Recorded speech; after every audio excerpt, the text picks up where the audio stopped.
Saturday at John's with Dan Winship. We're going to finish out the prop mold. Won't be molding props till next week, but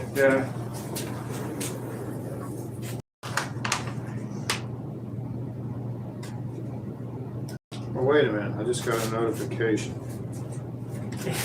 Let's see. yeah. Yeah, he's on there. Check and see how the picture and the sound. Look, Sparky and John. Hey, I should be at home with my cup of coffee in my easy chair right now. Hey, it's about time for me to get that cat on my lap. Dan's usually at home watching Saturday at John's, and Yeah. today he is Saturday at John's. Uh-oh, I hear the... Little feedback echo. What I did before I came downstairs here, we had extra plastic and I slept this is a box for a two blader. So I got the little short ends here and the longer What happened to my two blade? Oh, there. longer pieces. There. Where's the two blade prop? It might still be upstairs. Did you get in that bag? I can bring it down. Underneath your airplane. Yeah, that's So I called Meyer Plastics the other day and I talked to a person, which was probably the wrong thing to do because he didn't know anything. And I said, hey, I'm looking for 30 thousandths PETG with the paper backing on it or the plastic protective film. And I said, I want to know if they make plastic PETG that you can vacuum form with the protective layer on.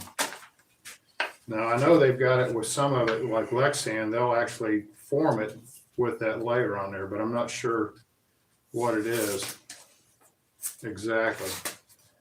But if you can imagine, if you can vacuum form with this protective layer on, you wouldn't have to worry about dust or dirt. Right. You'd form it. Well, you still would, because then there'd be a bump in it. yeah, but it wouldn't be static either. Yeah. So I've been checking on it. If anybody out there knows anything about vacuum forming plastic where you could do that with a film, protective film on it. I'd sort of be worried about that, but you know, if you got a wrinkle in it. Well, matter of fact, I did form a canopy with it on there just to see what would happen. And I think I got it too hot to where it, Melted together? no, it didn't melt together. It peeled off, but I think there's like I got it too hot. It sagged too much, and I think I got a bubble underneath the protective film and the plastic. Greetings, Alexander from Scotland. So, as you already know, if you have questions, just answer. I mean, if you type in a question, I'll try to answer it for you. I don't know if I'll know exactly what it is, but He doesn't know what he's talking about, but he'll give you an answer. whether it's right or not, we'll think something up. So anyway, here's the plastic for a two blade,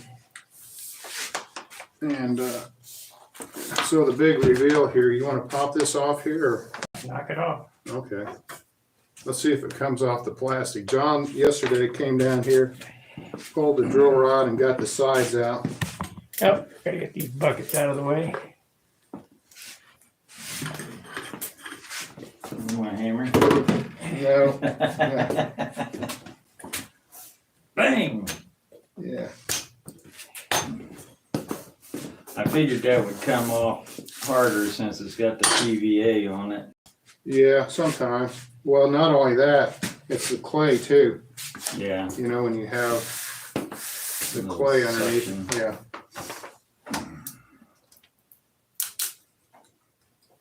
So. Could just make it glass and hit it with the hammer and shatter the glass.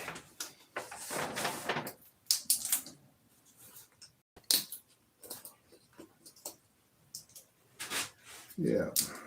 One of the things that you can do when you're dealing with plastic, especially UHMW. This is some kind of Lexan, I think, but you can get away with just waxing it.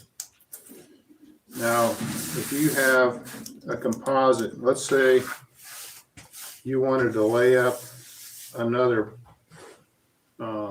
mold on top of this resin right here, and all you did is wax it, I guarantee you it would stick and you wouldn't get it apart. So the reason being is it's like the resin and the hardener is a nut and a bolt. So there's a nut and there's the bolt. And what the PVA does is separate the nut from the bolt. If you use a chemical release like a wax or a free coat, the nut can still touch the bolt and it'll cross-link. So you can get away with just wax when it's plastic, but you can't get away with just wax on a green mold. So if you pour the second half of this mold without PVA, I guarantee it would stick. So you're gonna spray that half with PVA before we go the other way. Yeah. Yeah.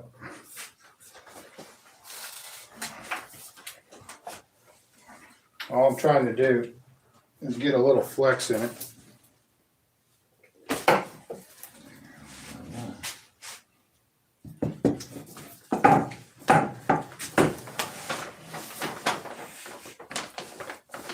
Now there's one area here it dipped down like here or something, but it's not going to affect anything. So in other words, it'll still be a mirror image. It shrunk. Another thing I do, see right there? Yeah. It doesn't matter though. That's not part of the blade. Another thing that I do, let's just say there is an air bubble.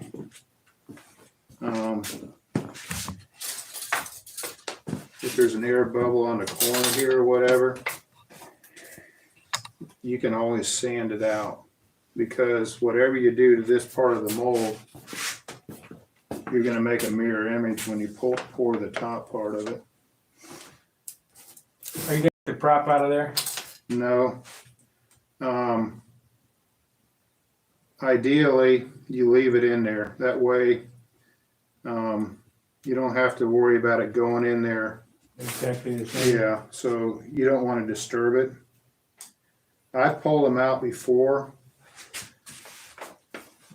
I've taken carbon props out and they've been just fine. But the wood, being wood, it could change, or so ideally, especially since it's a wood prop we're trying to copy, I'd leave it in there. So, boy, it does come out slick, doesn't it? Yeah.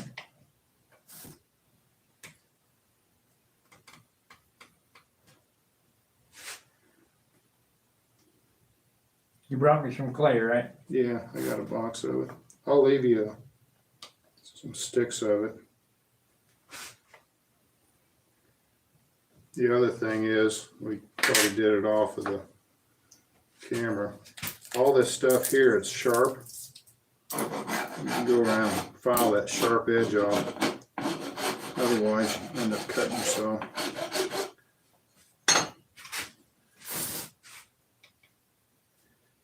Wonder why that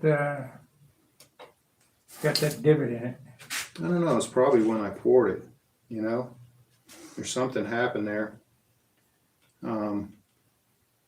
It's nice and shiny. Look at that. Yeah, no air bubbles in it. Another thing, remember when we were pouring that resin, you could see that plop? You remember that? Mm-hmm. When I was pouring it, it all came out smooth, and then there's one thicker part. Yeah.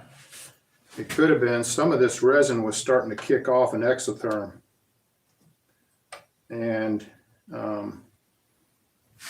there's a lot of variables to this stuff. I mean, it's... It won't hurt anything because it's not on the blade. Right.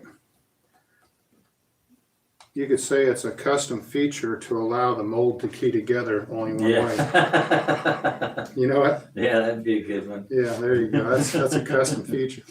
It might have been an exotherm and shrinkage there.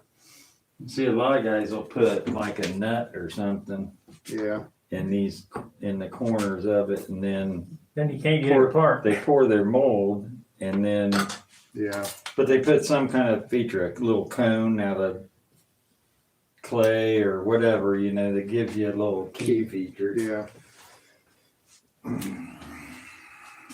I like Dan's explanation. That's the key for the mold. Yeah.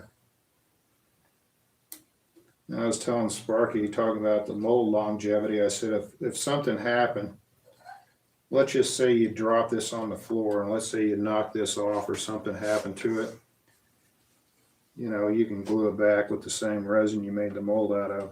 Or if you have, let's just say you had a defect you couldn't live without, I mean, then you could still take this same resin, mix up 10 grams of it, and it'd be like filling a tooth filling or something, you know, you could grind it out, put it in there, and then sand it flush. You pair it with the same resin you made it out of. So it's no big deal. I was looking at some of my molds last night, and some of my 3 blades, they're not much thicker than this, or they're about the same thickness. So, I mean, I don't think if you go really thick, you're gaining anything really, other than just spending more money for resin. And this mold is $100 mold. Well, actually a little more. So let's just say $100, and if you had it machined out of aluminum, how much do you think it'd be? I wonder. $5,000. Yeah, it cost $100 just for a program, the machine to make it. Oh yeah, Just at least. At least. I'm guessing. I don't know.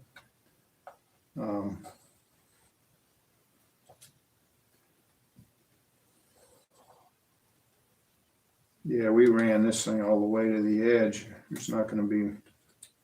Now, see, once the Grind a little trough in the end of them. yeah, this will all be relieved.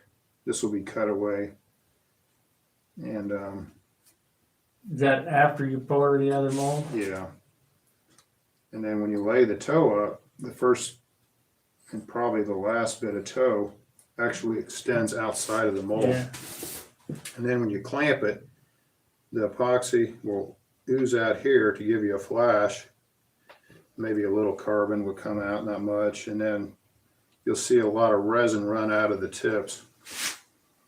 And then when it comes time to actually post-cure this thing or make a prop, you probably have 8 clamps on it. And just like tightening a wing nuts or, lug nuts on a wheel, you just go around gradually and tighten them evenly. I put a clamp here, here, here, here, and then I do one at each tip.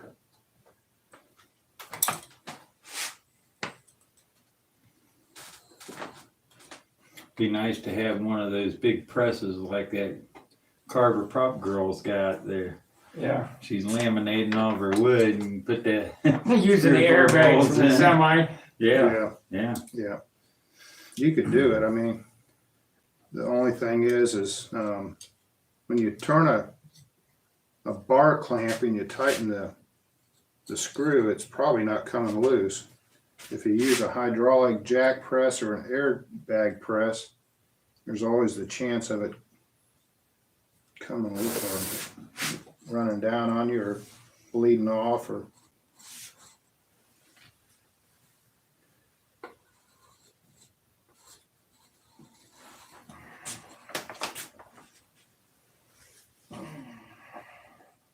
You just leave that clay in the edge of it to seal it, right? Yeah, that little bit of clay down here in the right there where the Right. leading and trailing edge, yeah, you just, matter of fact, when I actually finally clean this thing with wax, the wax will melt the rest of this clay and it'll go down in that crack. So. You need to look at that wax that I bought. Yeah, is it in a tub? Yeah, it's like paste wax. Yeah. I mean, I don't know, I haven't looked at it, but from what the picture looks like, it's in a paste wax Yeah, Just like that wax I got over there, that beeswax. yeah. Well, like I said, I found a substitute. I found the same thing I think that I've got. It's yours. It's still good. Gumby. So you Gumby and pokey. you found another wax, a liquid wax like that that's equivalent to that? I think it's the exact same thing. It's a Lily 306B. That's what you had me look up. 306B. Yeah. If you type that into Google, it comes right up. Fiberglass supply, fiber GLAST. Fiberglass. GLAST. Yeah. Yeah. They sell this stuff, 306B. I thought that's what I ordered. From You fiber, probably- you- from you might have. Fiberglass. Fiberglass, GLAST. I got the invoice in the car. Yeah. Yeah, glass. So, see how this stuff melts it? Yeah. One of the things about this wax, they call it a mold sealer wax. They call it a sealer first. So when I try to find it before, wouldn't come up because I'd always type wax and I couldn't find it. But it's the name of the company that makes it has been bought out. I think it's Lily Rand. Well, John, give me a hand. I got 2 boxes. LILLYRAM. Want me to help you guys? No, just entertain the masses. So, what I'm going to try to do today also, I'm going to write down and make a list of some of this stuff we're using here and why we're using it. So that way, if you want to cross-reference this stuff, like I told Sparky and John, I said this stuff is interchangeable. I mean, you don't have to use this resin or this release, but it's what I found works. So hopefully it'll give you a shortcut if you want to do this. Anything outside of what I'm doing, I'm not really sure. I haven't experimented yet.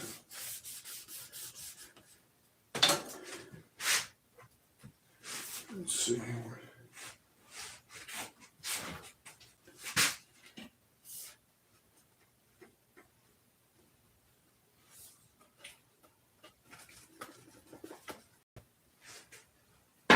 So the PVA is still on this mold here. Trying to figure out if the PVA is over there or on this thing.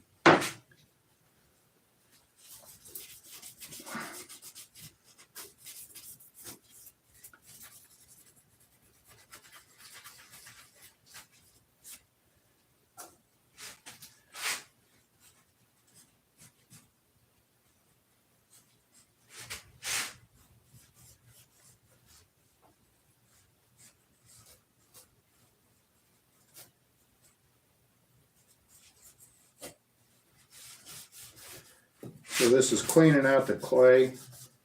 It's doing 2 things at once, cleaning the clay out, and then it's also waxing the mold at the same time.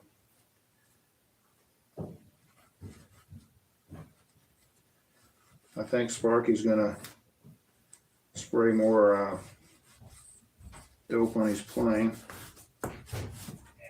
I'm gonna try to. Well, I will. I'll get that. We got so much stuff, we don't know which one it is.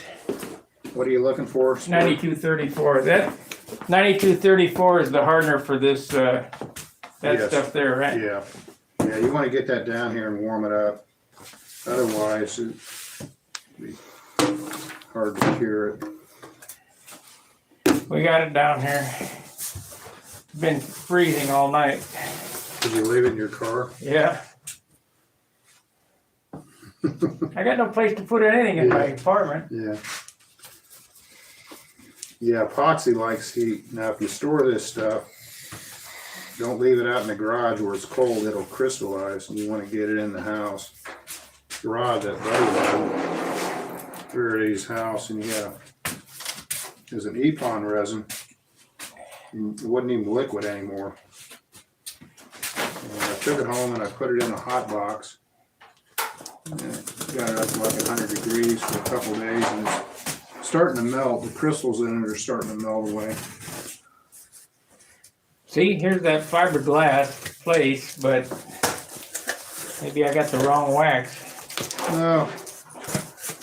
Yeah, you're all right. I mean, you can always use it for something. I mean, Here's PVA. yeah.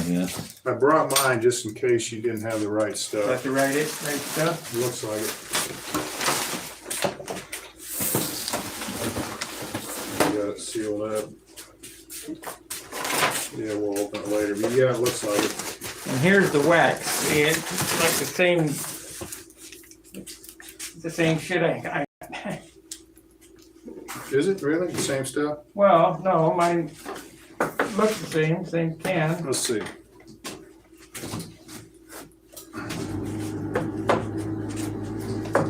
That load was only $50. Yeah. Yeah, but you got to remember this wax will last you forever and a day. But I got a can of it over here. Yeah, that's the same stuff.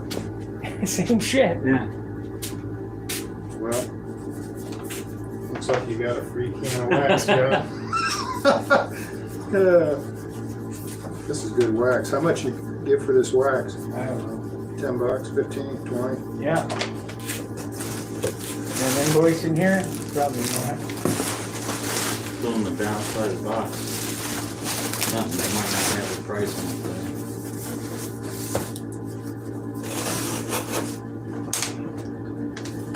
I turned that little heater on, put that cam on that heater, and I had That stuff was part all paste wax. Yeah. Wow. It was $12.95 for the part all paste wax. I'll buy it. No, You want to sell it? no, Yeah, but you got two of them. no. You want it, John? You want to buy it? Not to say Yeah, I'll take his old wax. That'll be good enough. Okay. And this stuff here was $10.75. Okay. That's not bad. Wax and PVA is cheap. Yeah, but shipping was $43.70 for this. So I $10.22. It's almost double than shipping. They charge you hazmat shipping on that? Well, it's a weight thing. See, that's why- All the shipping and everything's going up tremendously. It was $27 or $26 for a gallon and a quart. See, John, that's why I wanted to drive by that place, Fiberglass, and just will call, pick it up, and they wouldn't do it. So if you live around Ohio and you think you're going to go into Fiberglass and get it, will call and just pick it up, forget it, they're not going to do it. Yeah, I Says told it- you. I was standing there right at their front desk, right Yeah. inside their front office with cash money in my hand, and they would not Yeah. sell to me. They nope, got a mail order. Well, forget it. Then I won't buy it from you guys at all. I'll go somewhere else. Yeah, I've never been in a place that did do a will call. And I'll tell you another thing we got to look into. I'll get a hold of the salesman at Composite One. It's right down the street. It's 70 and 75, John. Okay. Yeah, I know that's the warehouse. Yes. Well, that's all they have is warehouses. But Their main office is in Columbus, yeah. and I think I've got the phone number to the warehouse now. Yeah. Morning, Chris. Good morning, Gary, Greg, Kevin, everybody.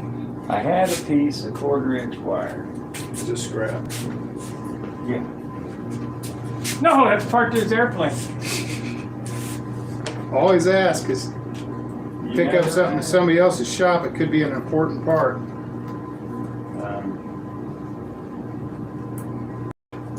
What cuts that stuff when it's raw? What's that? The resin? the mold resin, mold making resin. Epoxy, you can thin it with acetone. I mean, this stuff right here, like for cleaning something.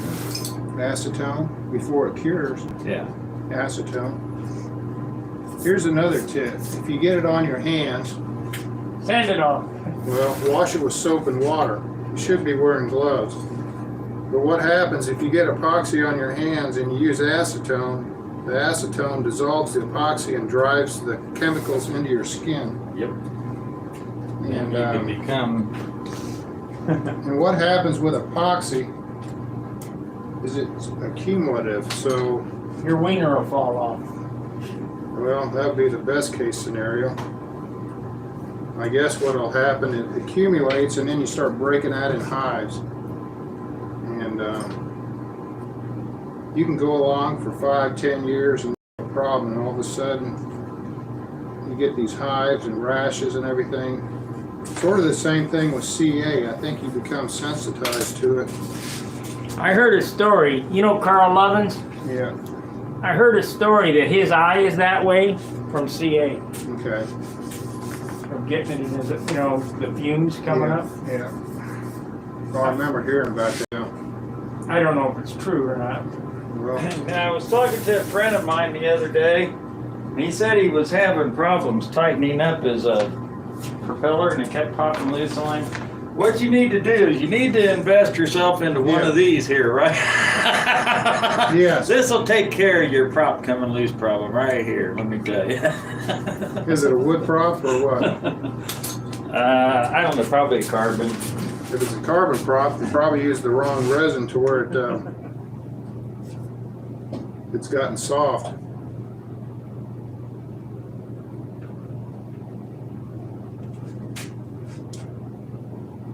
I'm gonna take this in there in that sink and wash this PVA off of this thing. What I do with that little plywood. Here it is. You ever stand in one place and never move and lose something? Oh yeah, happens every day.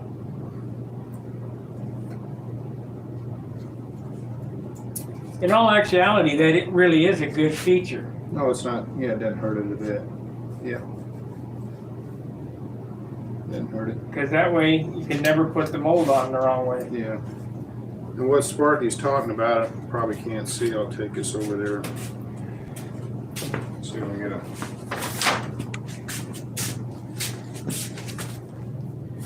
Do it.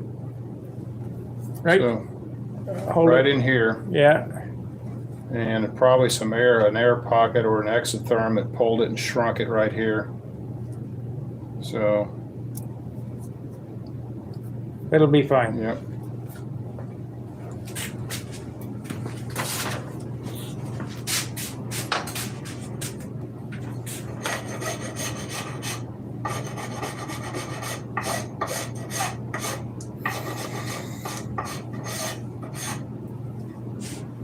Dan brought me my halfway Cobra plan. Is it both sets or just one set? Dan? There's both. There's two there. One of them's mine and one of them's yours.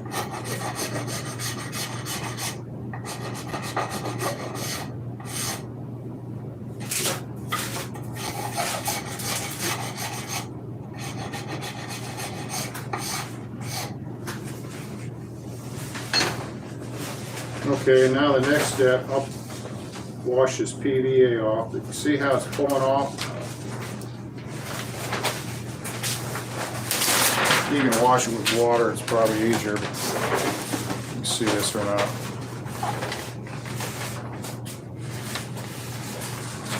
Take it. This right here.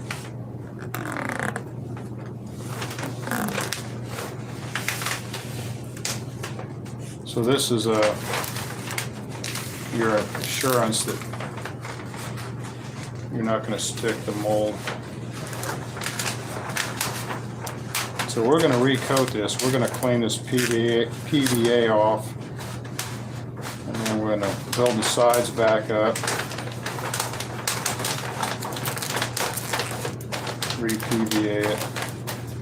That's a nice mold.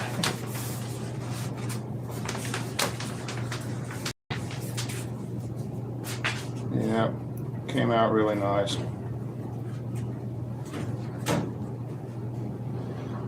Okay, let me take this thing into the sink in there.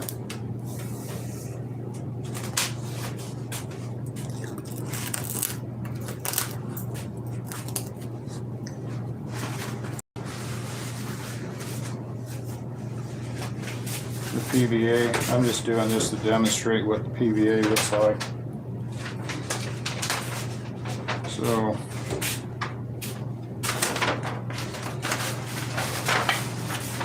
So the PVA down in the draft angle here, I got to go in there and wash that up. Get some water in there.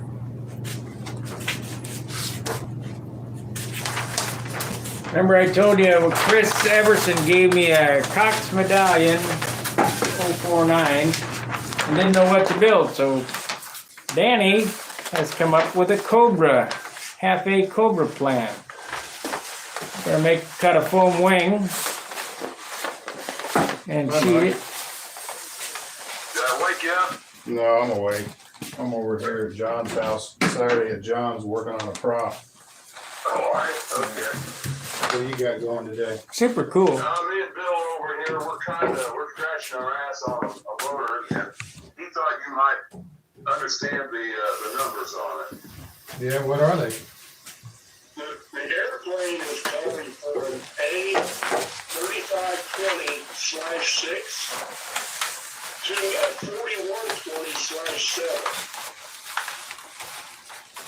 4120/7. Yeah, that's a pretty good sized motor. It is. Yeah. It is.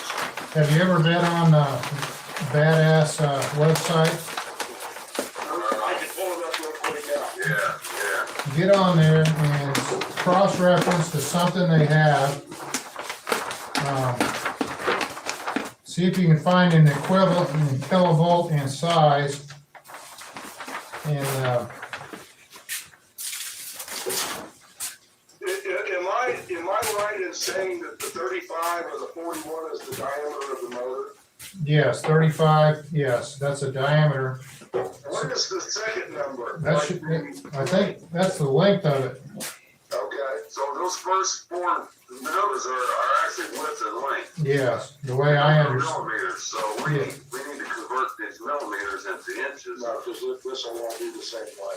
Okay. Yeah. So Because we got a motor here, and I had a piece of quarter we inch just don't. wire that I could put on It's the off of grill a plane, Dan, to and I spray found that out the stuff wood with, but was it was bent mushroom sort of like a G pattern on the end of it. Oh, man. Is Horizon. It doesn't give anything at all. I can see. You get a rubber band that's not very cut out. okay. But I don't know whether it's how big it is or what. Now it's running here. Huh. Okay. Oh, Plug it into the wall. that's that 35 is a big motor. Yes, it is. It's yeah, that'll fly a pretty good size airplane. Okay. Then a quarter inch. The other thing on the Badass website, find the motor that's the equivalent and go down to the prop chart. I'm looking at the. Just trying to make a mixer. Yeah. And they've got. This will be a bare bend. We're gonna be working on the Thunderbolt today, as per. $57. I was going to There's a 35, 12. paint a silver gray on it, but I'm gonna do another coat of 50/50 Yeah. or tinted clear. Okay, well, listen, Dan, we won't hold you up from that prop business, but I'll send you a picture of the motor I got Yeah. Hey. that I found. So, but we just don't know what it is. I don't know. But you'd look at the picture and you tell me if you think it's Okay. Yeah, send me a picture of it. Hey, okay. get on, tell Bill to get on YouTube and Google, or get on YouTube and search Stunt Hanger. And then have live at John's. You'll be able to watch me screw up this prop here. Saturday So you at guys are John. live now? Yeah, Saturday at John's. Okay. All right, we'll do that. Yeah, I'll Stunt. send you that picture now. Okay, search for Stunt Hanger Saturday at John's on YouTube. Okay. Oh, I'll look at your picture too. All right, see you later. Okay, bye, Mark. All right, bye. Got another viewer. Yeah, Take whatever we can get, won't we? yeah. Huh? Oh, Lord.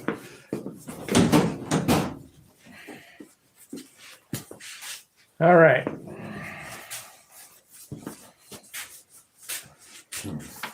What do you think, John? Well, I don't get paid to think. I like to sit back and be a little quiet and learn Yeah, and listen. I know the basics of 90% of the stuff. I've never actually watched it done. So this, this by all means, is beneficial for down the line and various other uses, Doesn't have to be making a prop. you know what I was thinking? I got up this morning at 2 o'clock to go to the bathroom. I got back to my phone and thinking, man, I'm hungry. I thought, wonder what they got over in Ohio. So where's the Kentucky Fried Chickens in Kettering, Ohio? So here's John's house, and here's the Kentucky Fried Chickens. Oh yeah, They're not even close. yeah, Have you ever eaten at the Mexican joint down the street before the Wendy's? yeah. They're pretty good. They're pretty good. Yeah. The one out in Centerville, I think, was one of the more original ones, and they might be a little better, but they're the same chain, and they actually serve pretty good food.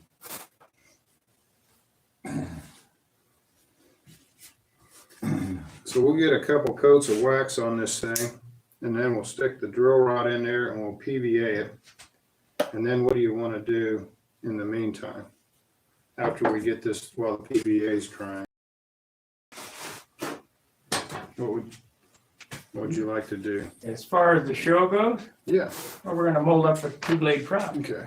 I'm gonna bend this up, or we're gonna try to bend this up somehow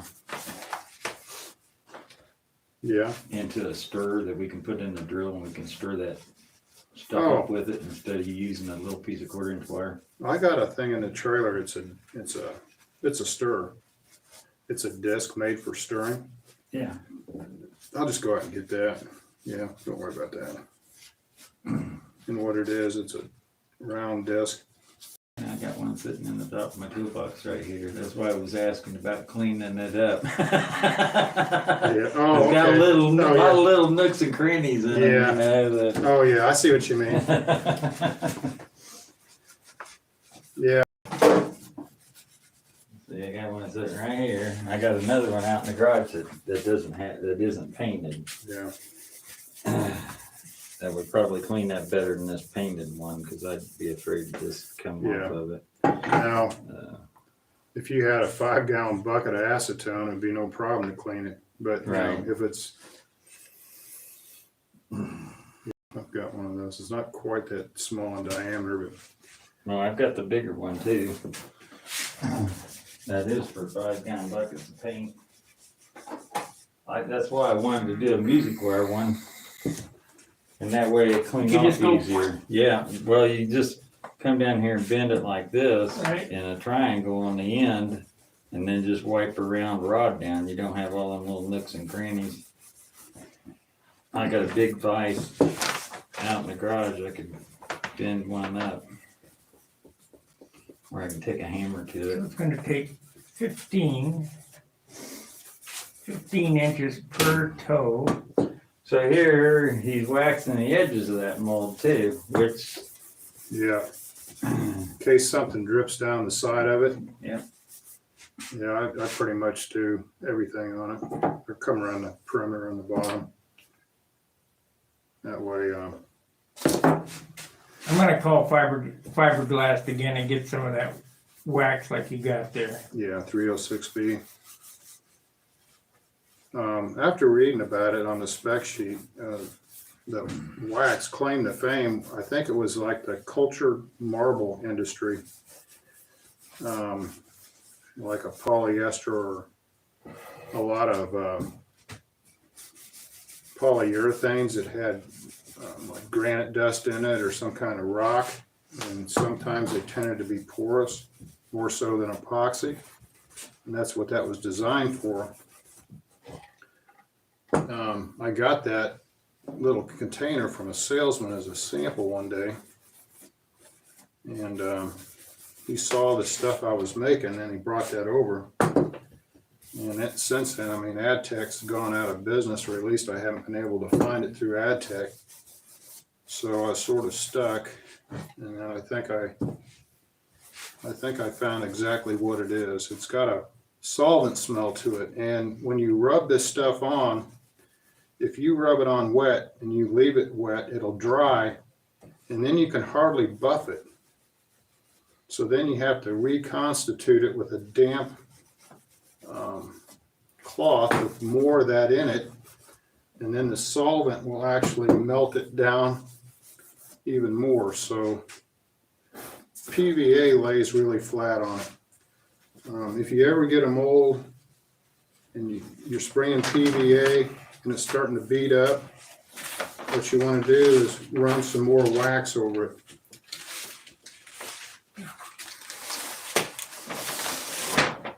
And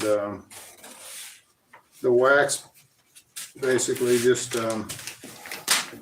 allows the PVA to flow without beading or fish iron, and allows the PVA to release. Does this need to be warmed up too? Well, it'll warm up down here. I wouldn't worry about it too much. Just set it over there on top of the drill press by the vent or something. Oh, I can put it on top of that can that's sitting on top of the heater. Yeah. Just put it over there by the vent. Here. T-bolt is awesome. Okay, thanks. I can't get around. Yeah, I mean, my shop's pretty good size, but it's still limited. Come to my garage. Let's see here. Morning, guys. Appreciate your shop. It was a wood prop that kept coming loose, okay? That's Craig. Looking good, thank you. T-bolt is awesome, thank you. So far. Well, since you spoke up, Craig, I wasn't going to mention any names or anything, keep everybody anonymous, but we've all had that same problem, so it's nothing new.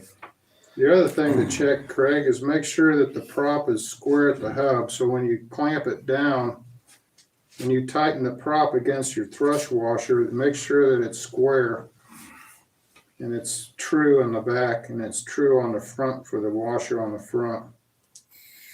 I mean, and it could be just some punky wood, you know. Normally they make them out of rock hard maple. Yeah, that's very You never know.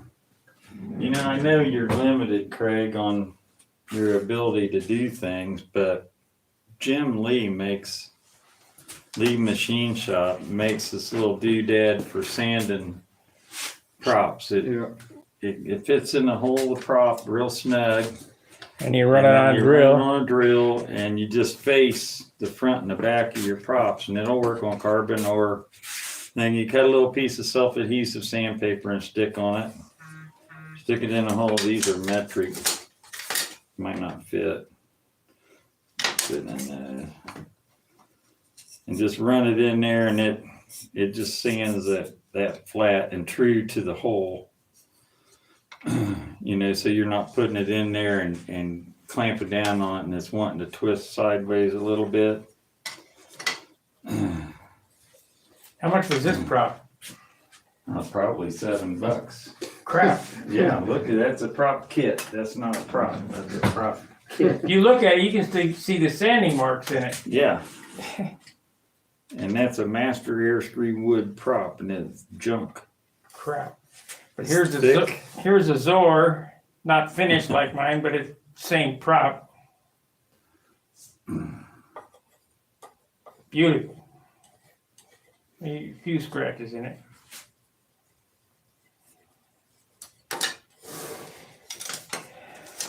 Get these out of the way before we get more scratches in them.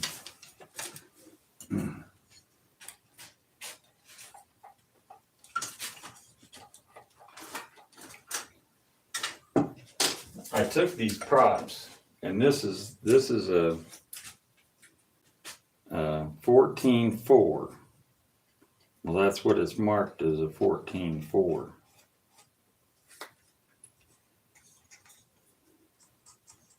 Who's to say your pitch gauge is right though? Well, it's only a number. Doesn't necessarily mean that it's a 4 or 5 or a 6. It's just a number. Now, it's probably the number is correct for them, the center of the airfoil on a, CNC or a thing. But we're not pitching the same pitch simply because we're not measuring in the same area. The factory measures in the center of this thickness. How do you know? From front to back, because that's how they're made. That's done from, on a from computer. experience. Yeah, well, the computer does a center line to that airfoil, just like the center line of your wing. Right. And then that's different than this bottom, because it could have a shape to it or whatever. So take this, and I'm just taking station 8 as an example, which is about midway on the prop. And so we bring this up here, we get it where it's flush on the bottom, right there's flush. We come up here to 8 and come down. That's measuring 5 and about 5 7/8, almost 6 pitch. Let me see this.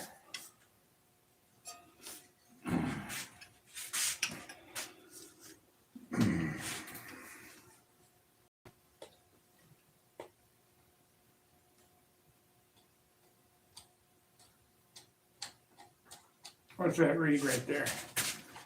I'm up here at 8. Yeah. Just a little less than 6. You're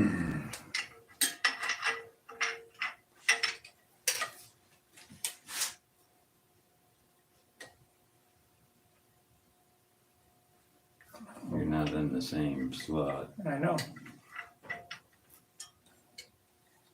You're still not. I know. Oh, okay.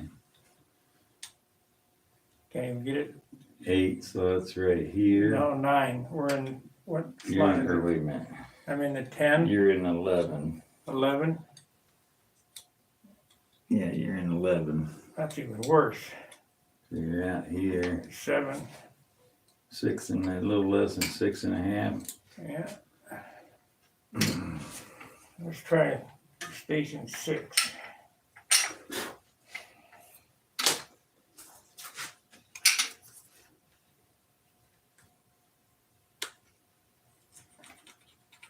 Six is right here. You're at 6, a little less than 6.5. And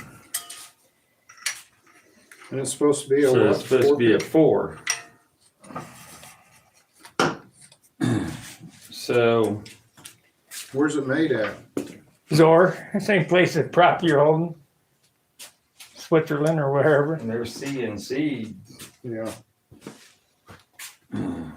props. So you think, if it was a 6, 5, 8 or something like that, where it was 5 in the middle and 8 at the tip or something like that, it would say it on it.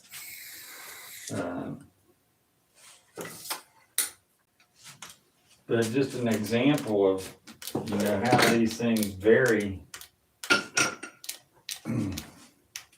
Go back in the Wendy's tapes, and Wendy didn't he didn't use a Prather pitch gauge or anything Oh, he like used a that. motor He mount. took a board or a piece of wood, and he put a rod in it that fit the hole in the prop. And he made it as long as the prop was, or half the prop. And he cut a little triangle out. He had a prop that he knew that worked and everything, and he cut a little triangle piece of wood out at about 2 inches from the tip and glued it to that little thing.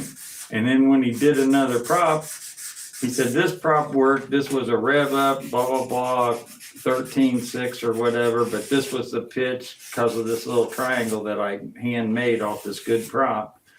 And then he would make another prop that went to that pitch, and that's all he ever did. He didn't actually know if it was a 6 or an 8 outside of what was marked on the props. Doesn't really matter. Yeah, It's that's what right. works.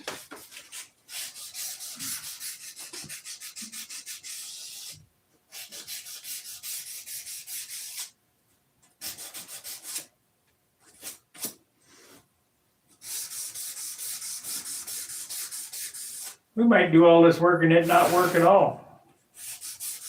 It'll work. We're not sure if it'll work on your engine on your airplane.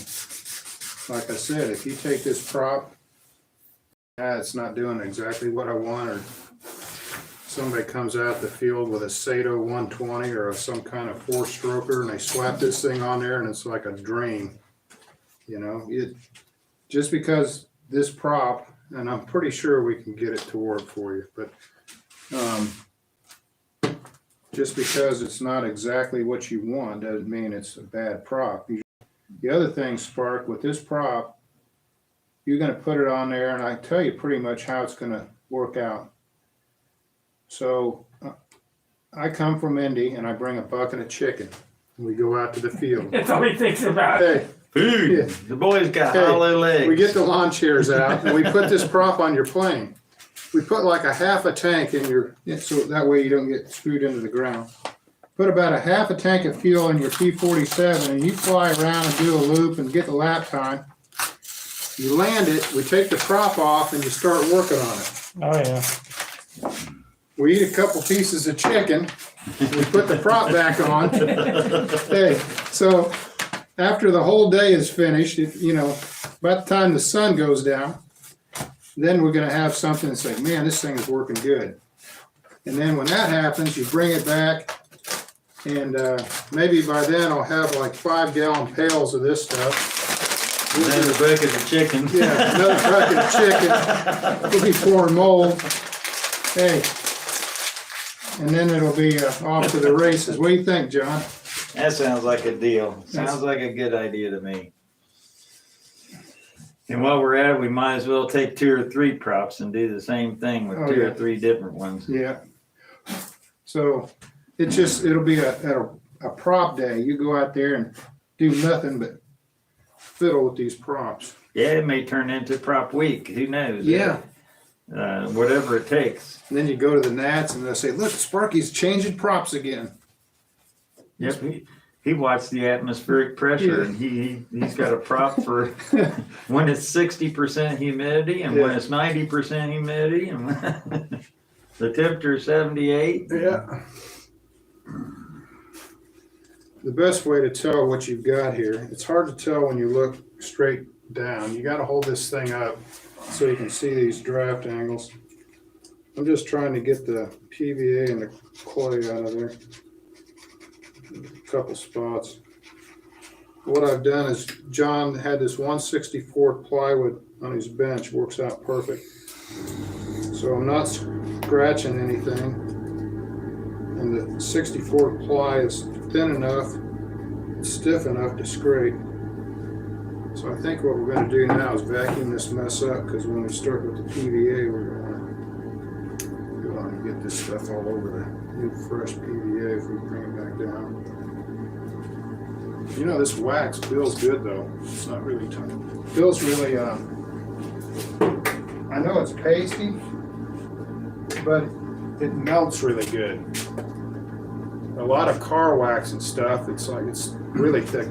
This is thick, but as soon as you start rubbing it, it dissolves. They only give this stuff a 6-month shelf life.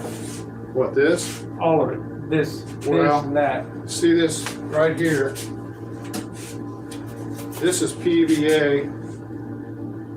20 years old. Yes, at least. PVA, it's don't worry about it. As long as you keep it inside, don't let it freeze, and keep it to where it's inside. It didn't get down to freezing last night. Oh, I know, you're all right, but just keep it tightly sealed and all the other stuff.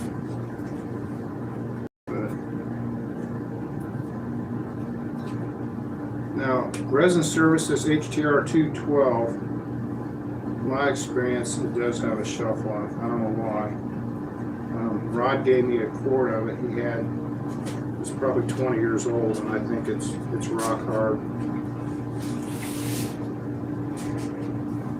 The other thing is with resin stuff, if you have gloves on and you get some curing agent on your gloves, and then you start handling resin, you don't want to get one on the other. Yeah. Otherwise, just a little bit will start hardening the gallon. Just like Superfill. Yeah, you gotta keep them. You learn your lesson with that stuff the first time Yeah. you do it. Yeah. You take that same mixing stick or scooping stick and mix two Right. different. Yeah, what John's saying, you scoop out superfill, you put some here, you go like this, and you get the other part B or whatever. There's still enough on this knife to contaminate that. Yeah, I use plastic spoons. And it'll set up on you right in the can. Yeah. Yeah. Let me see how close this is to being where you want it.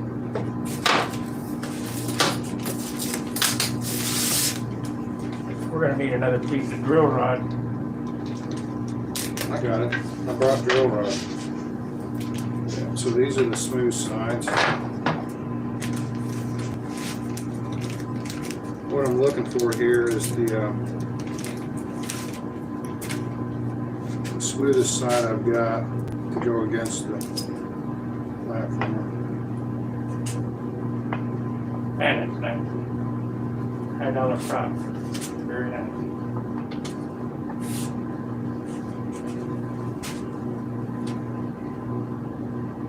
You think that would work on an IC motor? Oh yeah. On a Put that thing 75? on the pitch gauge and see what it measures. Yeah, I mean,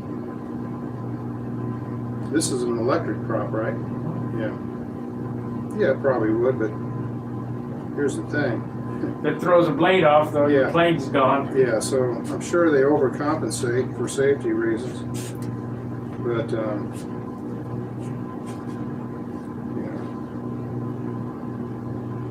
Well, if you ever notice like rev-up props, they're wood prop and they're thinner than at the hub than a lot of them think. A lot Yeah. of props are.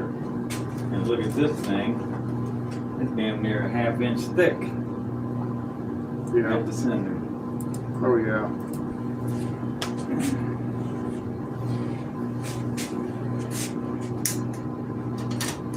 So what do you want to do with this prop? You gonna Hold it.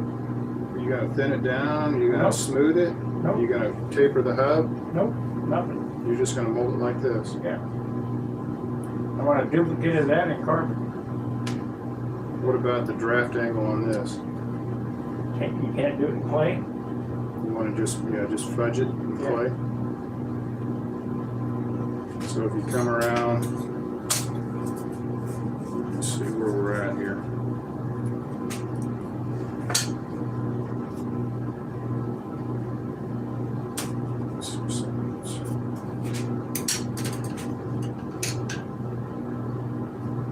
You have a little square, John, a little tiny plastic square. I think I saw one. Even the one I cut for you.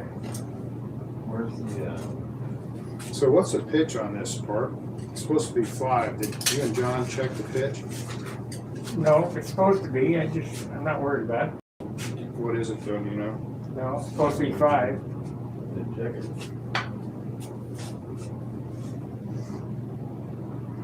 So it's got a little angle in it right now.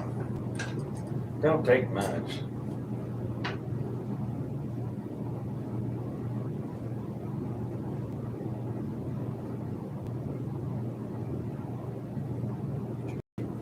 Let me see your pitch gauge, just out of curiosity. Let's see where this thing's at.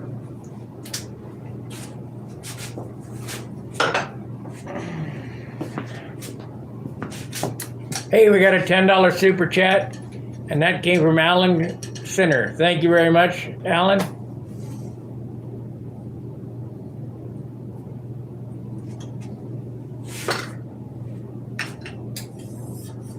I just downloaded a set of TD powered full fuse Thunderbolt plans from Outer Zone.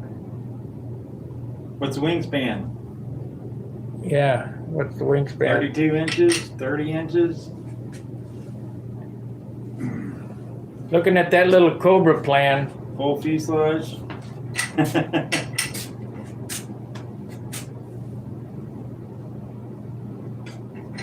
6.5.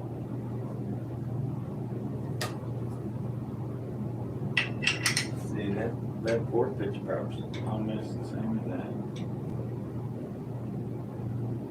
Just got have to pitch more.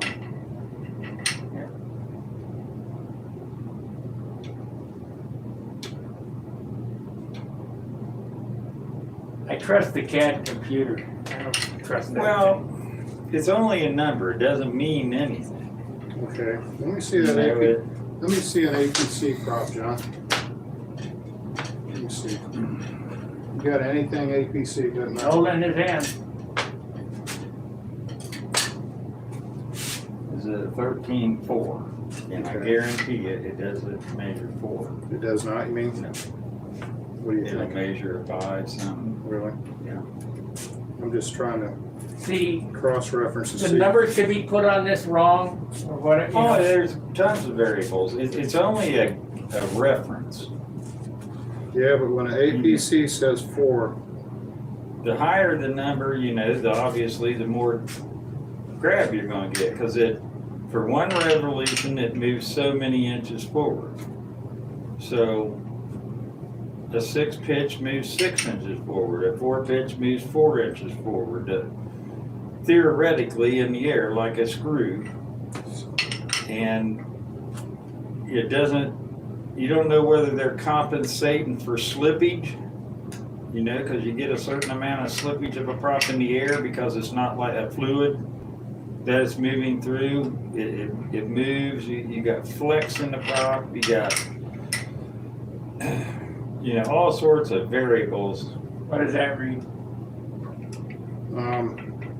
it's around 5 when you go out. Now, if you come to station 4 here,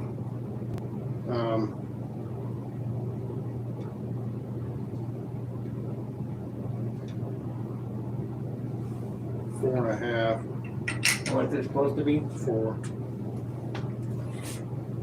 Station 5. It's 4 3/4. Yeah, so this says 4 pitch, and it's really over 4 according to this gauge, and that's quite a bit over 4. So who knows? I mean, this gauge might be reading. I've never seen anything on the backside like that. I did that Okay, for a reverse station Okay. props. I got you. Yeah, I can unscrew it and bolt it to the other end of the pitch gauge, and then yeah. Yeah. Yeah, it's neat. How'd you get it on the other side? if you look, is it all backwards? Yeah. Yeah. I just mimeographed and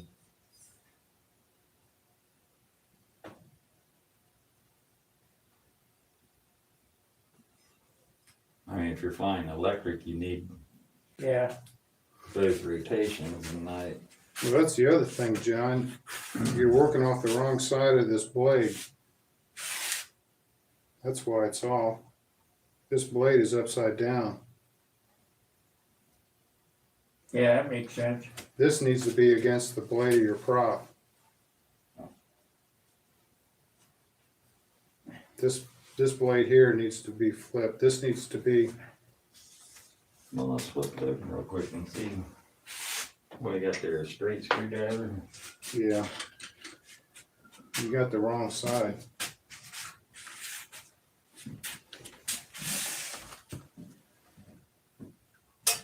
Find out why we're coming up with more pitch than what the prop says.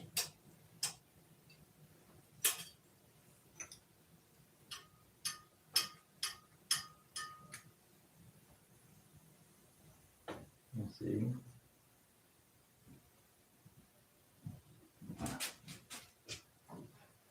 Here, I'll push it. I'll set it here so you can push got it. that. I never really looked at it. Never thought about it. I kept measuring these props and I'm thinking, dang, they're all so fat. I mean, as far as the pitch. Where is this thing fixed? Out of there. That means my 4-blade is fine. Yeah, Which I wasn't worried about. I almost brought my pitch gauge and it's in one of these tubs. And I think, man, I'm looking over there and I got to move about 5 things to get to the tub. I'm thinking, I don't want to go digging for it.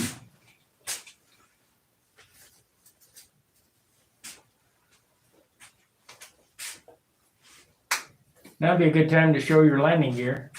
Well, Yeah. You already showed him that little plan. What did you think of that little thing? It's cute. Half a, yeah. It's perfect. Gonna make some kid happy. But I need to find the right kid. Oh yeah, you gotta get a kid that's, if you can find a kid that can fly a plastic plane or can go around in circles and he really loves it and he needs something better, that would be the ticket right there. You know, some kid that really appreciates it. Okay, John. Here we go.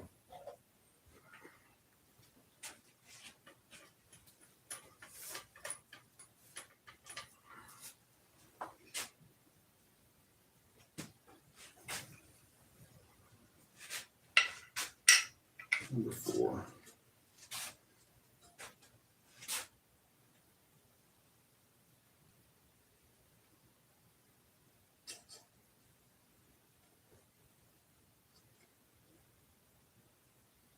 Just a hair under 4 there. So go to 8.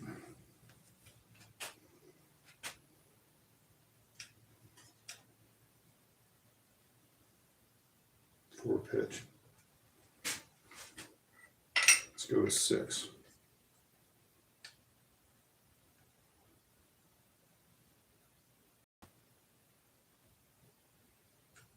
Just 4.5.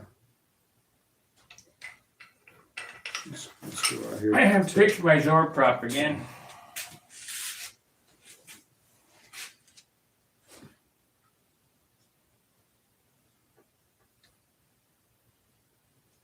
Four and a half.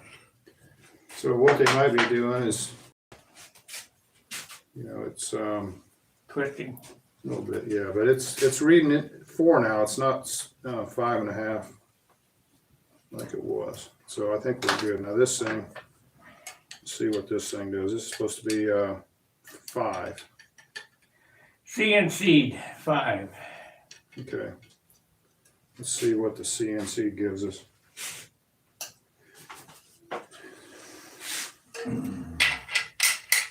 No, number 6.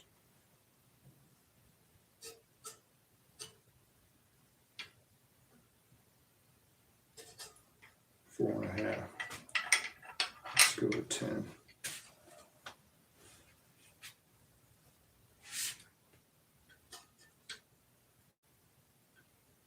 So it's 5.5 there. Let's flip it 10. See what it is on this blade. 10. Same thing, 5.5. So if you come in at the hub, let's see, let's go to 4. A little over 3.5. That's about 4. It'll be perfect. So what they might be doing, it's on the average, yeah, but now at least I think this thing's reading right. I think it's accurate now, what it's reading. I didn't even pay attention to that. Sleeping. Me neither, and it's been sitting here for years.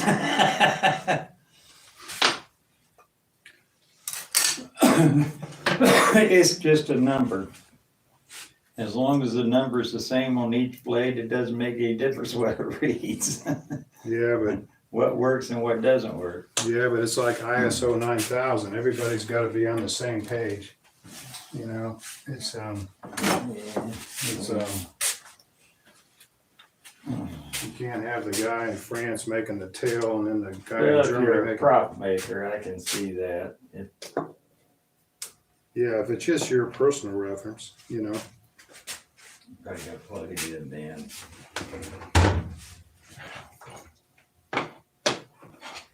Are you just gonna use the other side of this, or do we need to get this scraped off? Yeah, you can. I'll scrape that. Yeah, it'll be all right.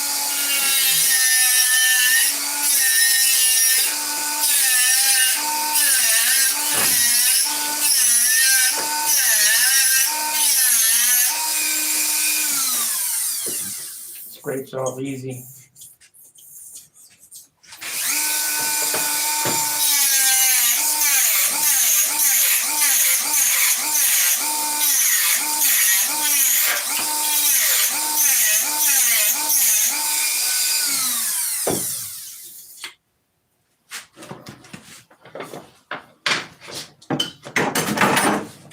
Like Sparky, just run around here using all the tools.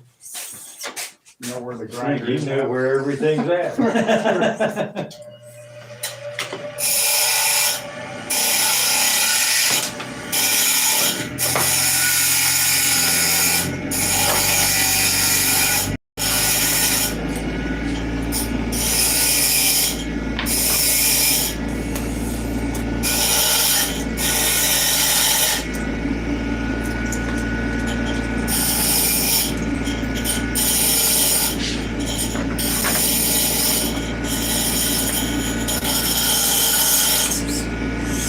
Now that we know how to do this, we don't need to pay high dollar for carbon fiber props anymore.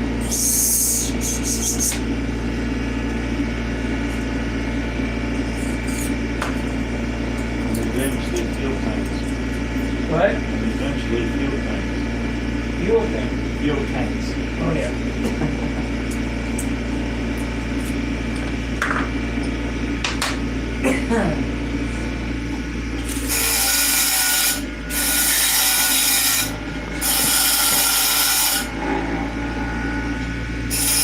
28. It's 28-inch wingspan in that Thunderbolt. I don't know what the wingspan is on this Cobra. If you know what it is, Dan? 30 something. What is this? Yeah. Was that Little Legends plans? No, I'm trying to remember where I got that. Howard Sullivan. Now, what I was gonna do on this foam wing, I was gonna take it way down, Oh, way yeah. thin, and then, I was gonna do an experiment. I was gonna make a box with plate glass on it, put heat lamps underneath the plate glass. Take 2-ounce crow's foot weave really tight, with like a satin twill, I mean. Take the 250 and wet that fiberglass out and let it cure. And that was gonna be my wing skin. Now, John asked me, what are you gonna do with the leading edge? So I thought about it. So what I think I was gonna do is here's the edge of the foam, leading edge. I'm gonna cap it with 1/8, right? And then I'm gonna sheet it with the fiberglass. First thing I'm gonna do is sand the cap even with the foam, sheet it with the fiberglass, and then I'm gonna recap it and then sand that into the fiberglass. It's a 40-inch wingspan. Well, I think that the best way to do this wing would be to cut a foam wing and then cover it with silk span and polyacrylic. Although it's a little long in the tooth. Little 049 Stunner with flaps, full fuselage, Yeah. IndyCar driver. IndyCar driver like in there, little blow molded You guys can't see it. canopy type. He's got dials in there. He's got a cockpit dashboard in there. There's dashboards and Oh, throttle quadrant and yeah, that's nice. this is about 30 something. Flew really good. It's really light. It's the monocoat sort of starting to 30 inches. That flew pretty good. Yeah, it was real good. Got a VA 049 in it with the rear exhaust muffler. Hey, Spark, you could always do it electric. No, Uh, there'll be no more electric for me. okay, John, I guess I'm ready for a T handle here. You know what's amazing? I just sort of, Guessed it? yeah, They're pretty close. yeah, I must be guessing the same every time. Yeah, COVID.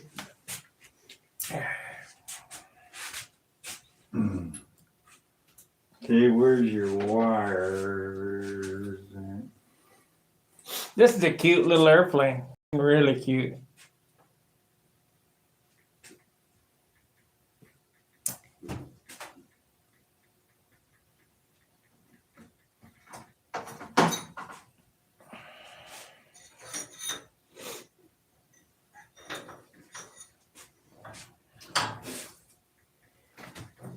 3/16 flaps. That's gonna make some kid really happy.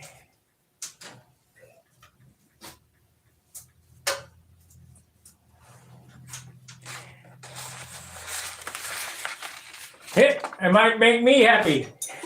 Yeah, you might be so happy you don't get rid of it. Fly it at the nest. You wanna fly a light airplane. This thing you can't even feel them. No, it's like, is it out there? Yeah, It should take about a week to build. a week, probably about 2 hours. Wednesday, Thursday, Saturday at John's and finish it up.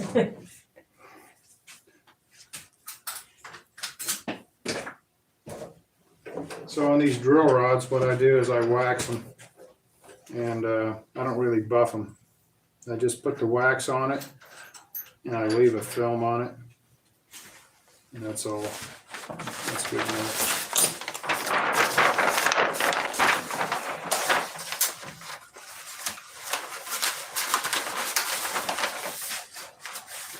Yeah, there ain't much there. I mean, it's like finishing a stabilizer. Yeah.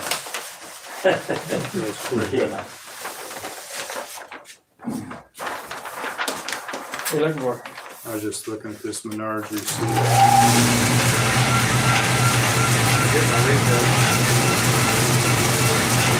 give them that 5 cards. So 20, it'll give me $2.20.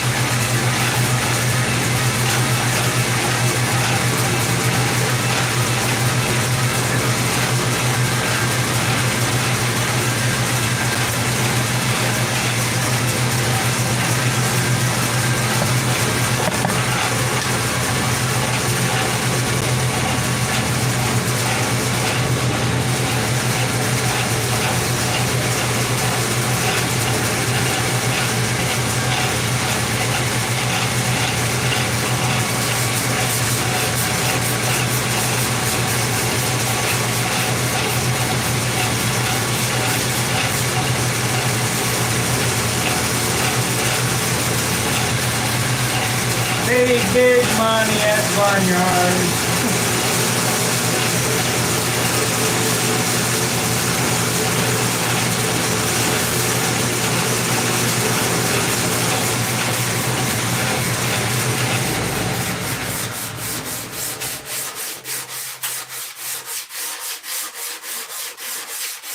Yeah, we'll put another coat of tinted clear on it today. I was gonna paint it with gray metallic, but it needs more sanding. Hey, John, I'm gonna put your blade right there.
Casing that super finish.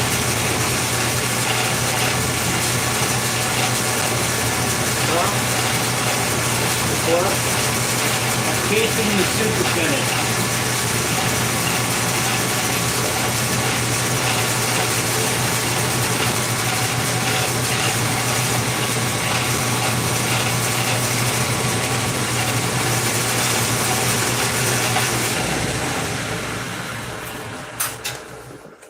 Hey, John, oh, there they are, never mind.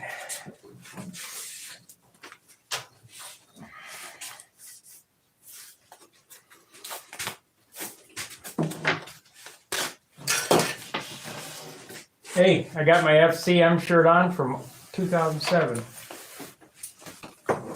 It's an oldie. It's one of the first ones, wasn't it? Yep. It's when I won the Masters. When I used to be somebody. We were all there once, right? Yeah.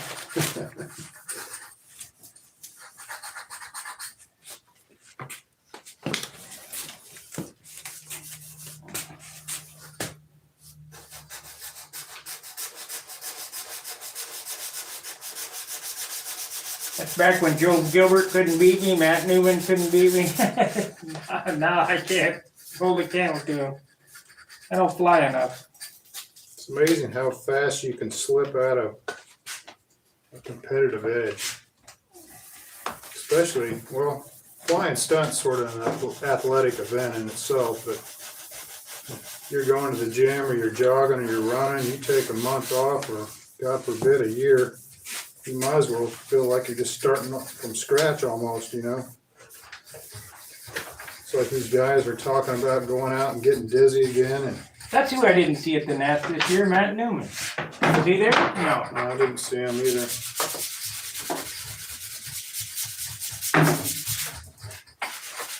It'll be interesting to see with that 306A, that Lily 306A, if it's the same as what I've got.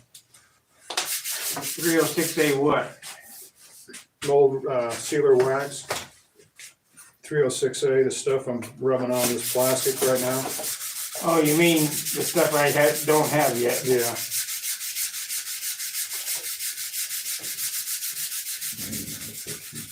Ooh, that's nice. Yeah.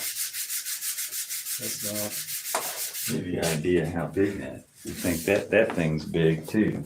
This one was big also. You ever gonna build another one, John? Yeah, it's a good possibility.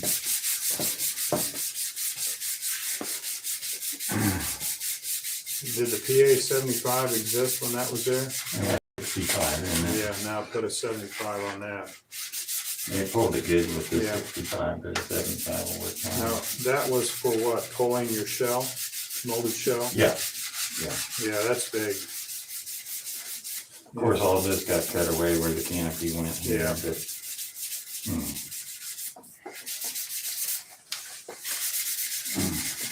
I'm gonna do a quick show and tell before lunch, probably for about 15 minutes. I'm gonna show you guys some stuff. of course, I got the other side too, you know, matching left and right. Yeah. Yeah, It's amazing how rough that if you're molding balsa, you know, how rough that mold can really be, and you still end up with a very serviceable part. Yeah, because you're not Yeah. molding the outside, you're molding the inside. Right, so it, you know, little dents and dings and stuff, it doesn't have to be perfectly smooth and all that, it just has to have the right shape.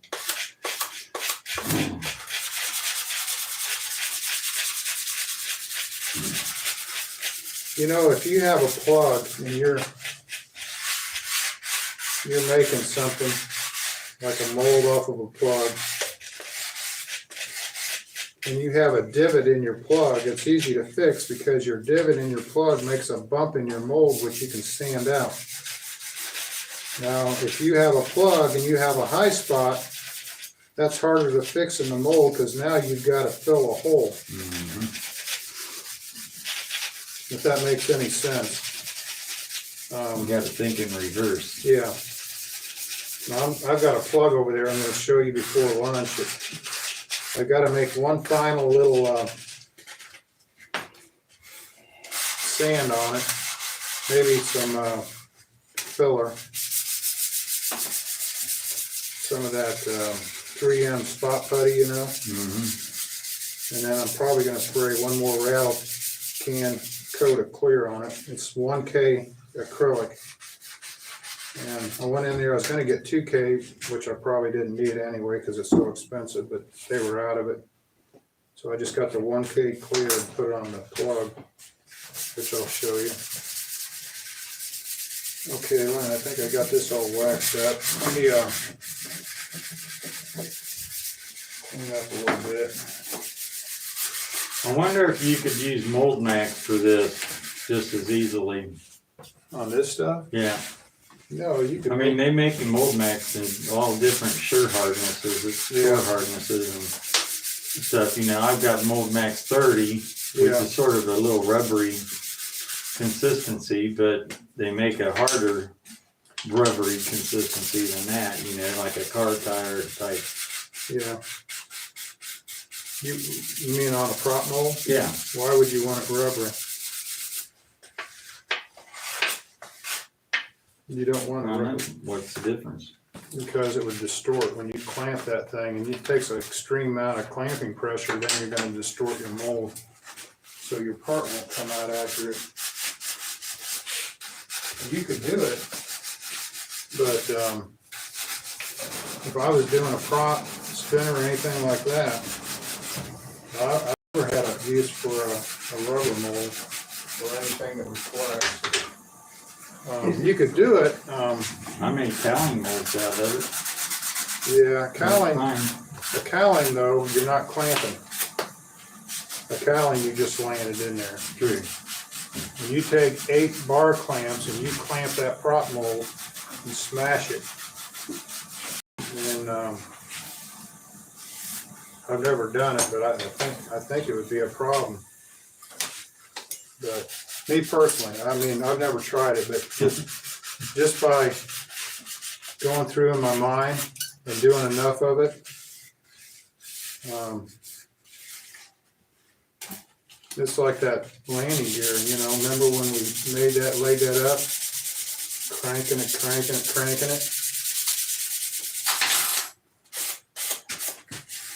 Yeah, this is a squish mold. It's not I think a flex mold is good if you have a draft angle that's sort of negative or in the wrong direction.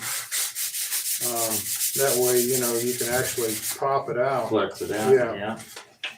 Yeah, you're not so concerned with draft angles at all. Now, the thing is with all this resin,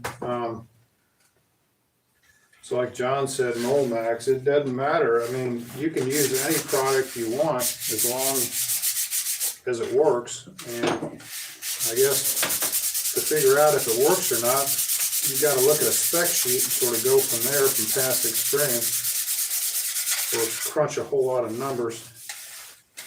But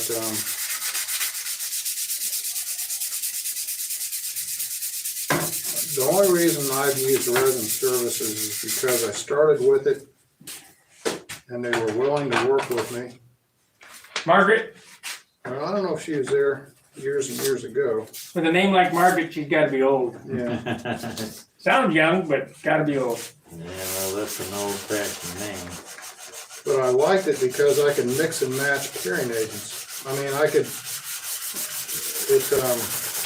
Yeah, that is nice, because you can make a 15-minute cure or a 1-hour cure Yeah. or whatever you want, and only takes one yeah, aspect of 9234. I know you could mix that into HTR 250.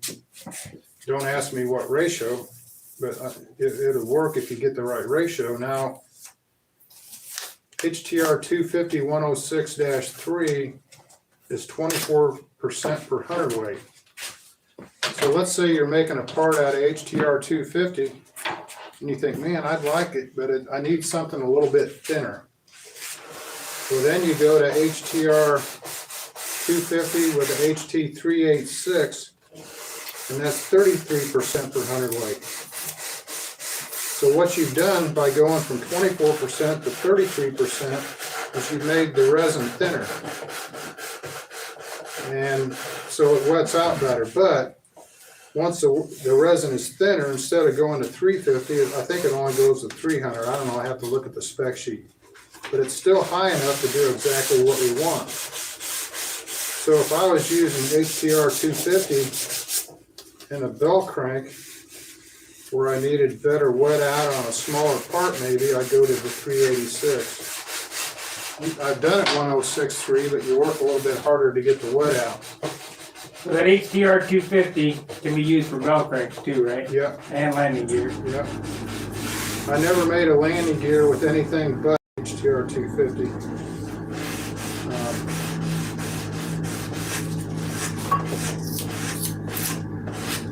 Yeah, that's HTR 250 106.3. Yeah. One of his landing gears right there. I don't know if you can see it very well. I didn't get one.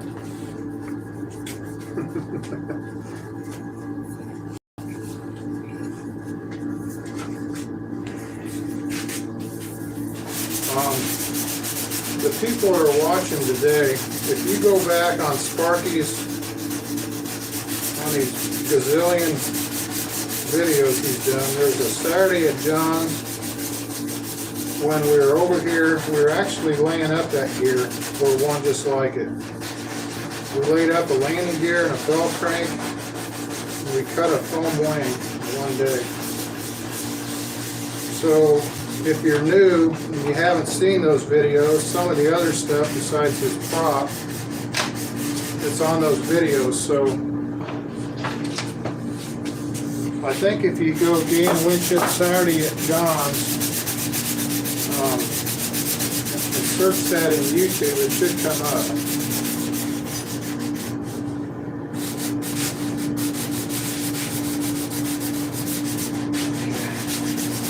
There's a bronze, oil-light bronze bushing made into the belt crank in here. He's making sure I don't grab his pliers. So He's a, My grandson taught me that hammer for Christmas. no, I wasn't laughing at the hammer. Because when I was over here last winter, remember I was opening the mold and I took your pair of pliers and went whack. Sparky said, oh, shouldn't be doing that? I said, well, they're John's pliers. It was just a tap, I didn't hurt.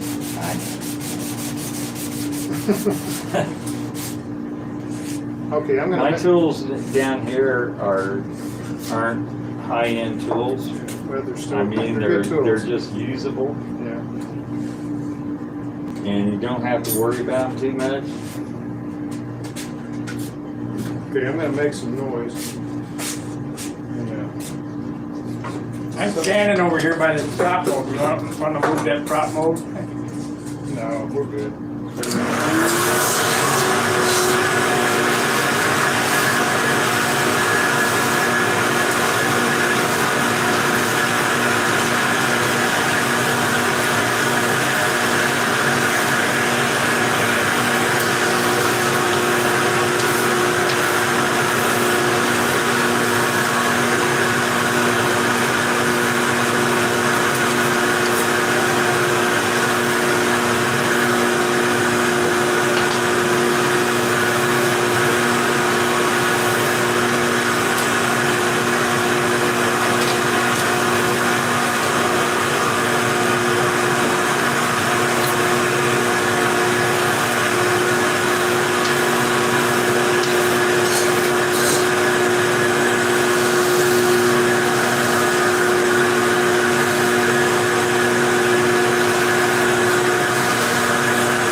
I got thinking, this morning I thought, My feet never get tired standing around at John's doing this stuff.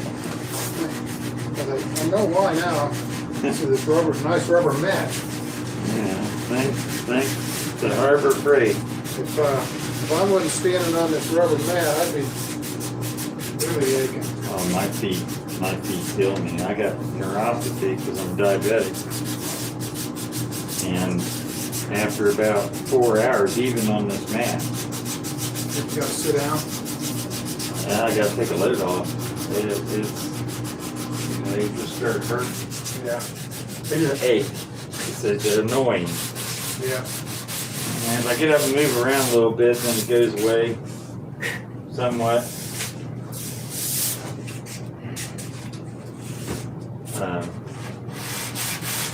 My grandson just looked at me. He's about 3 years old. Christmas present. Yeah.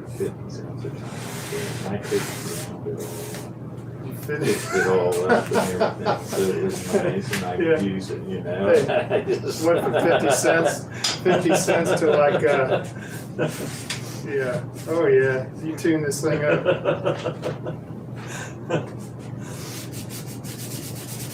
It's a good tack hammer Yeah, though. just, you know, you need a little tap on things here and there. Yeah. You don't have to worry about it. Yeah.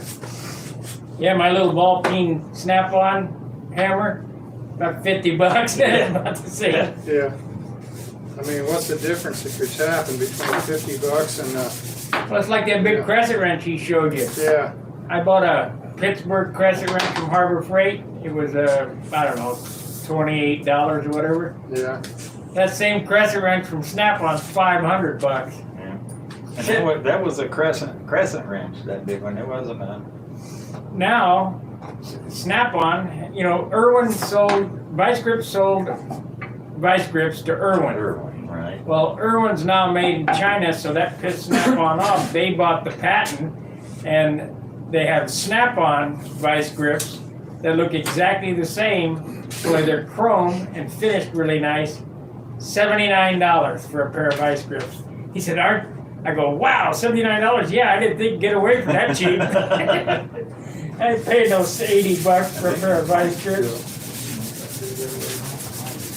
Yeah, it looked like trash though, John.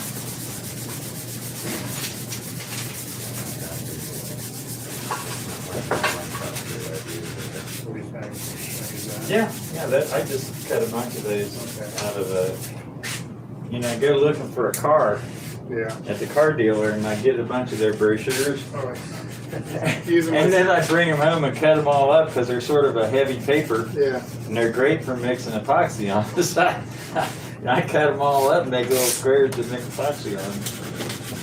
It's perfect. One thing I'm gonna say right here, I told John this on the phone this week. When the drill rod went into this prop, when we first laid it up, when it was upside or the other way, it wasn't keyed into the plastic. The drill rod was sitting in this prop. Now, if you take this drill rod and you push into this wooden prop without pushing it through the mold, it could be misaligned. So when you put the top half of this mold on, the top molded hole wouldn't match the bottom molded hole.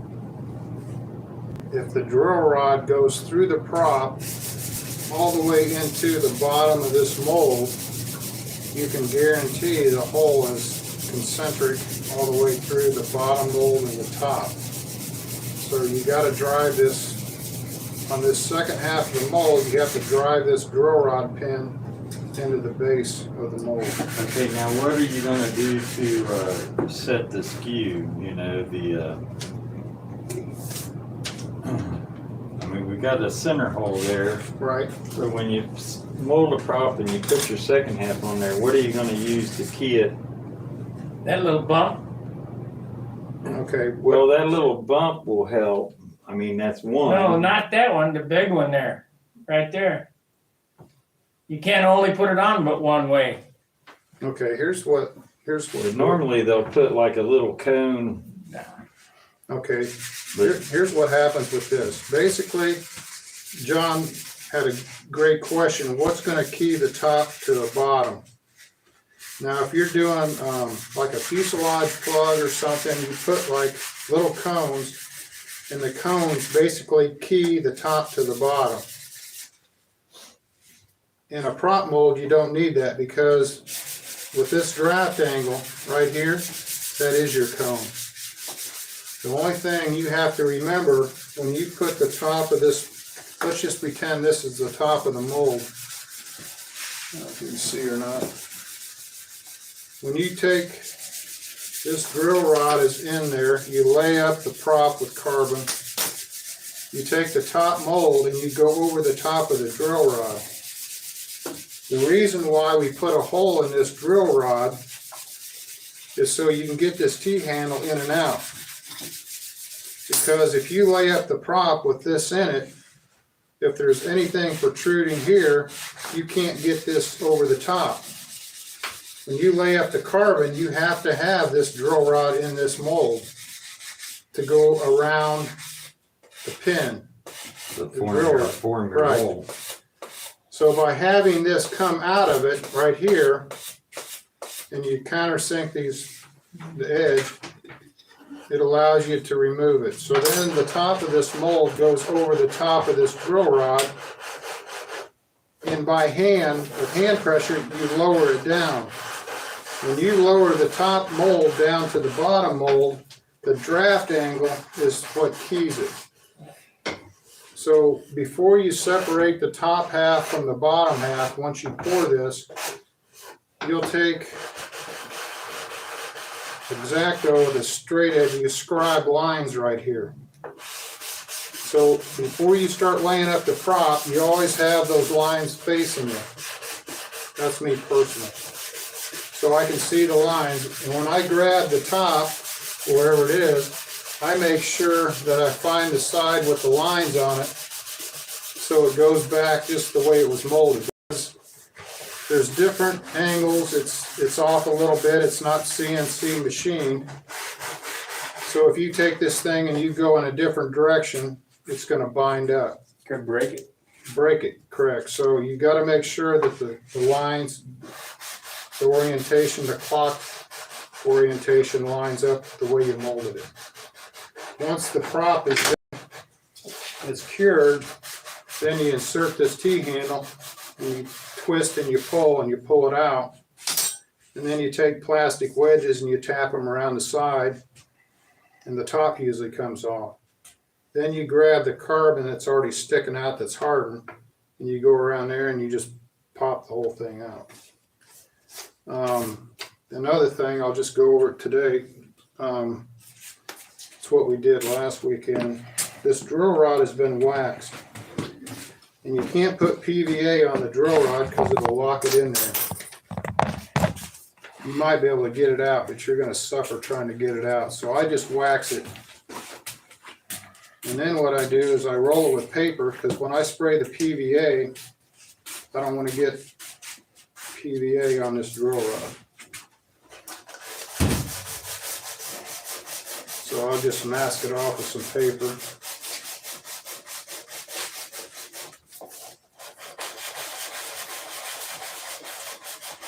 Try to leave it loose enough till we can get it on and off. Let's see if we got any questions.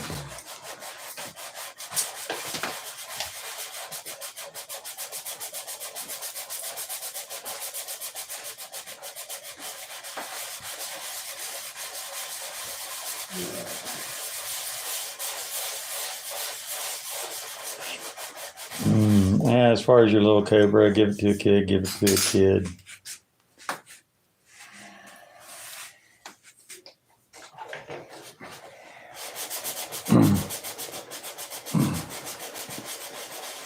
Sparky in the past, and he used to do this, he gave away a lot of kits and stuff. And you used, what was that, monthly, Sparky, that you did, Dad, or was that? Yeah, I gave one kid a month away.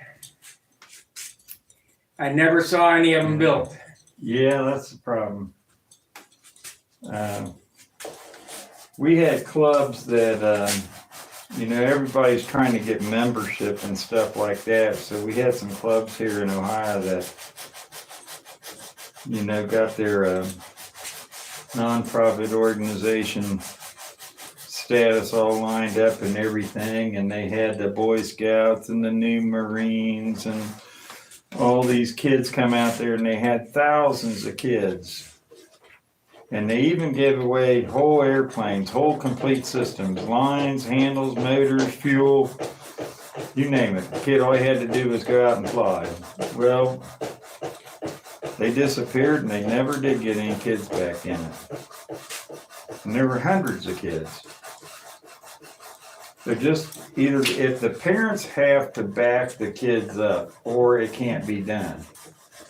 Well, sort of. You know, they need transportation, and then in this day and age with all these pedos and everything out there, you know, it's really difficult to work with kids. Yeah, I don't wanna get, You know, you Accused of get anything. thrown in jail, you get accused, all it takes is for a kid to sit there and accuse you, and boom, you got a problem.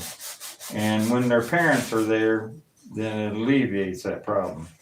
it wasn't that way when we were kids. No. I mean, but these kids will do it nowadays just to be mean. And they have no basis for anything. And so you really got to be very careful about that stuff. And that alone can kill the whole hobby, you know, the whole sport. Let's not even call it a hobby, because it is a sport. It's a physical thing.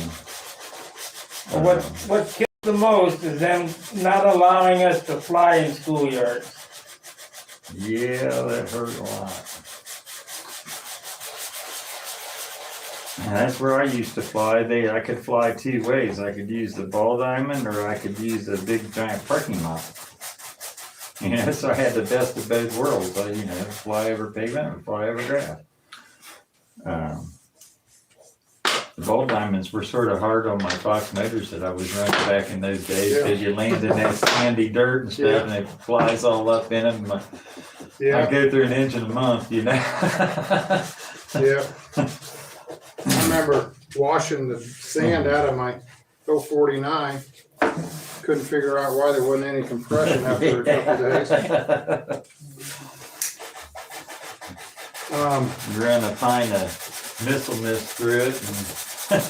I'll tell you the neatest trick I picked up somewhere along the line when I was an older kid is take the piston out of a 049, take a tubing cutter and cut a groove in the piston. When the wheel of the tubing cutter cuts the groove, the metal mushrooms. Okay, then you take toothpaste or polishing compound and you work that piston back in there to a good fit. So you're able to salvage it, but by cutting that piston, it gave it diameter. Yeah. When I found that out, I thought I was the master mechanic on the airplane. You know, there was a group of guys or somebody that was doing it, and I know they were doing it for a living. They were paying. Yeah. People were paying to have it done. They would squeeze the liner. Yeah. You grow the piston in your oven too. They would actually make a mandrel that went around that liner and crunch it just ever so slightly. And for an ABC motor, that'd bring it back, and you might get another 4 or 5 years out of it, or who knows, however hard you ran it. Okay, Sparky wants to just do this exactly the way it came out of the bag. That's right. We're gonna put it on here, we're gonna clay it up, PVA both of them at the same time. Do you want to drill a hole in the plastic to do that problem? That's gonna just go like that. It's gonna go right through there, and then probably have to Drill the hub. bring that out a little bit. As long as it's really tight, I'm good. I can't remember which one of these is either. One of these is metric. Here, I thought I had this thing sanded. Ain't no way. Tell you what, it's a perfect fit. So, While we're on parting boards, let me talk about this for a minute. Parting boards, you just use one time to get the female mold. So this piece of plastic is the parting board for the prop, just like the bigger piece was a parting board, which created this surface here, the mold. So there's a landing gear we made, and when I first made this landing gear, I was trying to figure out how I was going to make a two-piece mold out of it. So what I did is I took phenolic, which is countertop material, or you can use, well, this is Formica, which is phenolic, but you can buy phenolic or plastic, whatever you want, just so it's smooth on one side and straight without waves in it. So I mocked this parting board up on this gear to match this gear. So it's just CA glued it, and then it looks like I used some kind of casting, probably this stuff here left over, and I just sort of glued it all together with some wood shims. So that created the parting board. Then I went with clay, just like we clayed this prop up to get the draft angle. Then I took this clay and I pushed it underneath that landing gear to get the draft angle. And then waxed it and PVA'd it. And once it was PVA'd, just like this prop mold, then you go back and grab some plastic, and then you just make a box.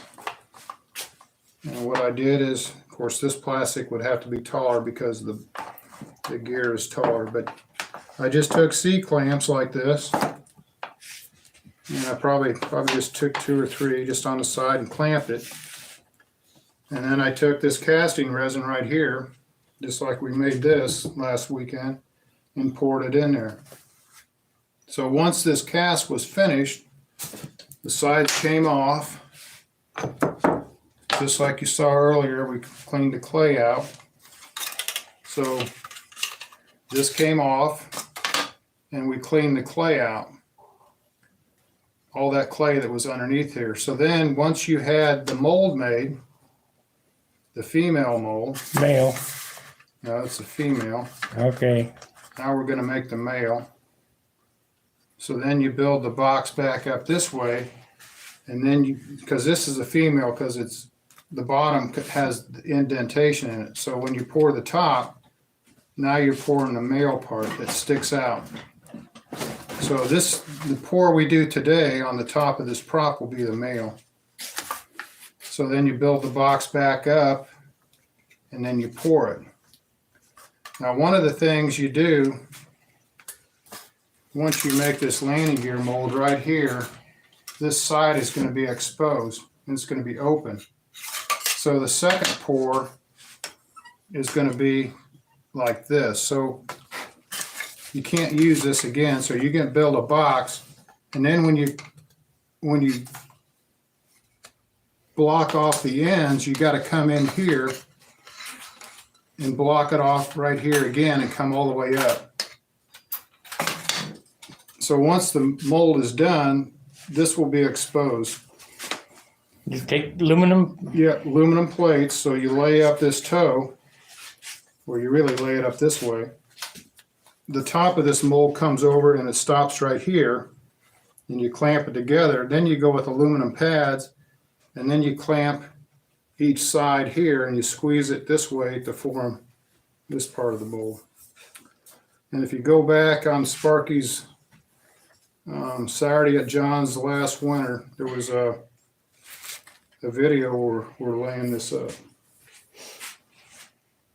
So that's a quick explanation of parting boards. Basically, the parting board, can be any configuration as long as you have the draft angle to pull the part. You're gonna show them your plug? Oh, I don't know what we're doing. Are we going to lunch or what? Lunch! Yeah, Kentucky Fried Chicken? it's up to you guys. So I mean, I can eat any time, as you know that. What is it? 12:09. So let me let me show the plug real quick. We'll come back and play these things up. Put the PVA on them. Here's another explanation of a parting board.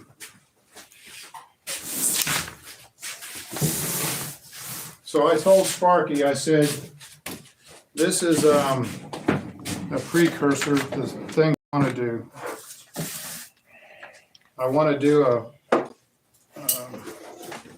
the USA 1 fuselage out of carbon or glass, and I want to do a P-47 fuselage composite. So this is a parting board for a fuselage. It's an RC airplane. It's a small plane. So when it came time to make the plug, when it came time to make the plug, I pretty much had two choices. I could use $20, what do they call it, insulation foam board you get at a big box store, or I can spend $500 for a chunk of tooling board. And being a control liner like I am, I went ahead with the cheap foam. The $5 Yeah, method. the $5. So anyway, that's the parting board.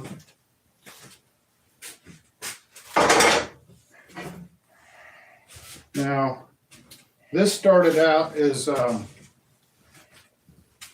styrofoam, and I carved it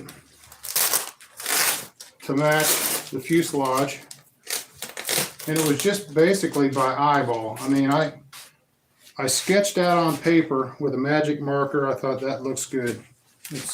And then I checked my moment arms for the wing and the nose, and I got it to where I wanted it. And I glued two pieces of styrofoam together. So you got a center line in it now. Yeah, well, you can't see it now. So this is the plug. It started out as styrofoam, and I used 3M77 to glue the halves together. This is 3/16 balsa that was glued down in there. So once I got the foam all sanded, then I took HTR 250 and that twill weave 2-ounce glass, and I coated this whole fuselage with glass cloth. And I overlapped it or whatever, and it's all messy, it's all hanging off, and it's all junky, and the ends are hanging off, and it's all goopy, but I made sure it was pressed down tight. And then I took Permagrit and I started sanding the seams, and I sanded it. Then I used 2K primer to fill the weave. I've used Auto Body Spot Putty. I've used Superfill. And the top clear coat here is Rattle Can 1K acrylic. 2K. 1K. I use 1K on it. You didn't have two, that's not two part? No, not the clear. They were out of it. So anyway, if you candle it, you can see, like, I'll probably go over and skim maybe spot putty in a few places. Okay, let's say there's a little indentation. You can see it in the light. Let's say I didn't spot putty that, and I made a mold off of this. That means that spot will end up proud in the mold, so then I could go in the mold and just wet sand it, and it would go away. So I'll probably just say heck with it, it's close enough. So these things were added on, okay? The electric motor goes here and the wires go in here, go into the scoop. This will be cut out. The battery will load here at the front. The USA 1 will have a hatch, and the hatch will be molded in with a canopy and will pop up. And Billy's USA 1 didn't have any big nice side scoops here or anything. I was going to mold in some scoops here, put some air through there or whatever, make it a little bit cooler. Okay, once you get this plug and you get it on there, and you take this clay, and all you gotta do is just hold this thing off the board. And what you want to do is make it to where the center line of this plug is parallel to the parting board. And the clay is just to hold it there until you can trace it. So then once you get it to this point, when it comes time to tracing the cutout, you take a square. Yeah, where's John's little square? You can make anything. Let's just say you took a piece of lead, like 7 thousandths or 0.07, 70 thousandths, and you tape that lead to this. When you take this square and you go around this plug, you trace a mirror image to this board. And that's what you cut out. And then you put this fuselage down in this parting board to where you don't have to have a draft angle because this is your draft angle. So when that thing's in the parting board, where that high point is where that parting board is. And it's the same thing as making a prop. It's just like claying up a prop, except you're claying up a fuselage. So you go around the edge, you fill the gap, you get it right, you spray the PVA, you wax it, PVA it. And then when it comes time to actually lay up the mold, you put a surface coat in there. And then with this mold, it's the same board. This stuff here is a 4x4 sheet. I can't remember the size. It's only $10. It's for Magic Marker whiteboard. It's like particle board.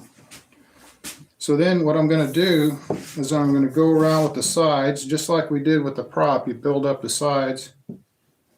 I'm going to come out probably an inch. So I'm going to build up the sides. So when the glass cloth goes over the surface coat, it's going to come up around the perimeter. This will be 360 around the plug.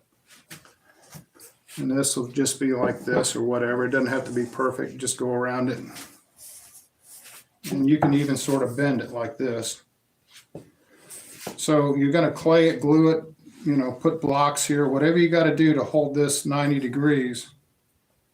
So then the glass cloth will go over the plug and it'll go up the sides. And what this side does is add rigidity to it. So when you make the mold, it doesn't get twisty on you. You know, it stays really true. So you're not gonna pour this stuff. You're gonna just make a fiberglass mold. Yes. So to keep the fiberglass from printing through on your mold surface, it's what you do is there's a surface coat. And I can't remember the number. It's in that book. It's a gray surface coat. It looks like this. So you brush the surface coat on, and then you take DTO81, which is a filler from Freeman. Freeman is up there by Akron. They sell a lot of composite stuff. The DTO81 is mixed in with the HTR250, and it creates like a sand or a putty. Remember we were messing with it? Thickening, like Adrian almost, yeah. So you go over the whole plug, once the surface coat's on there with DTO81, and you build up a thickness probably a ½ inch. So that keeps any cloth from printing through. And then you start with the heavy cloth. This is nice. Yeah, it's just a styrofoam plug. So then you keep building it up thicker and thicker and then let it cure. And the idea is what I want to do is when I make these fuselages, it's going to be, this flange is going to be flipped over so it'll sit flat. I want to sit it on a hot box with like plate glass or something. So this mold will sit there and I'll have 2 heat lamps underneath it. So I'm going to get this mold to like 125 degrees and start laying up the glass or carbon or whatever, you know, and take all the extra out.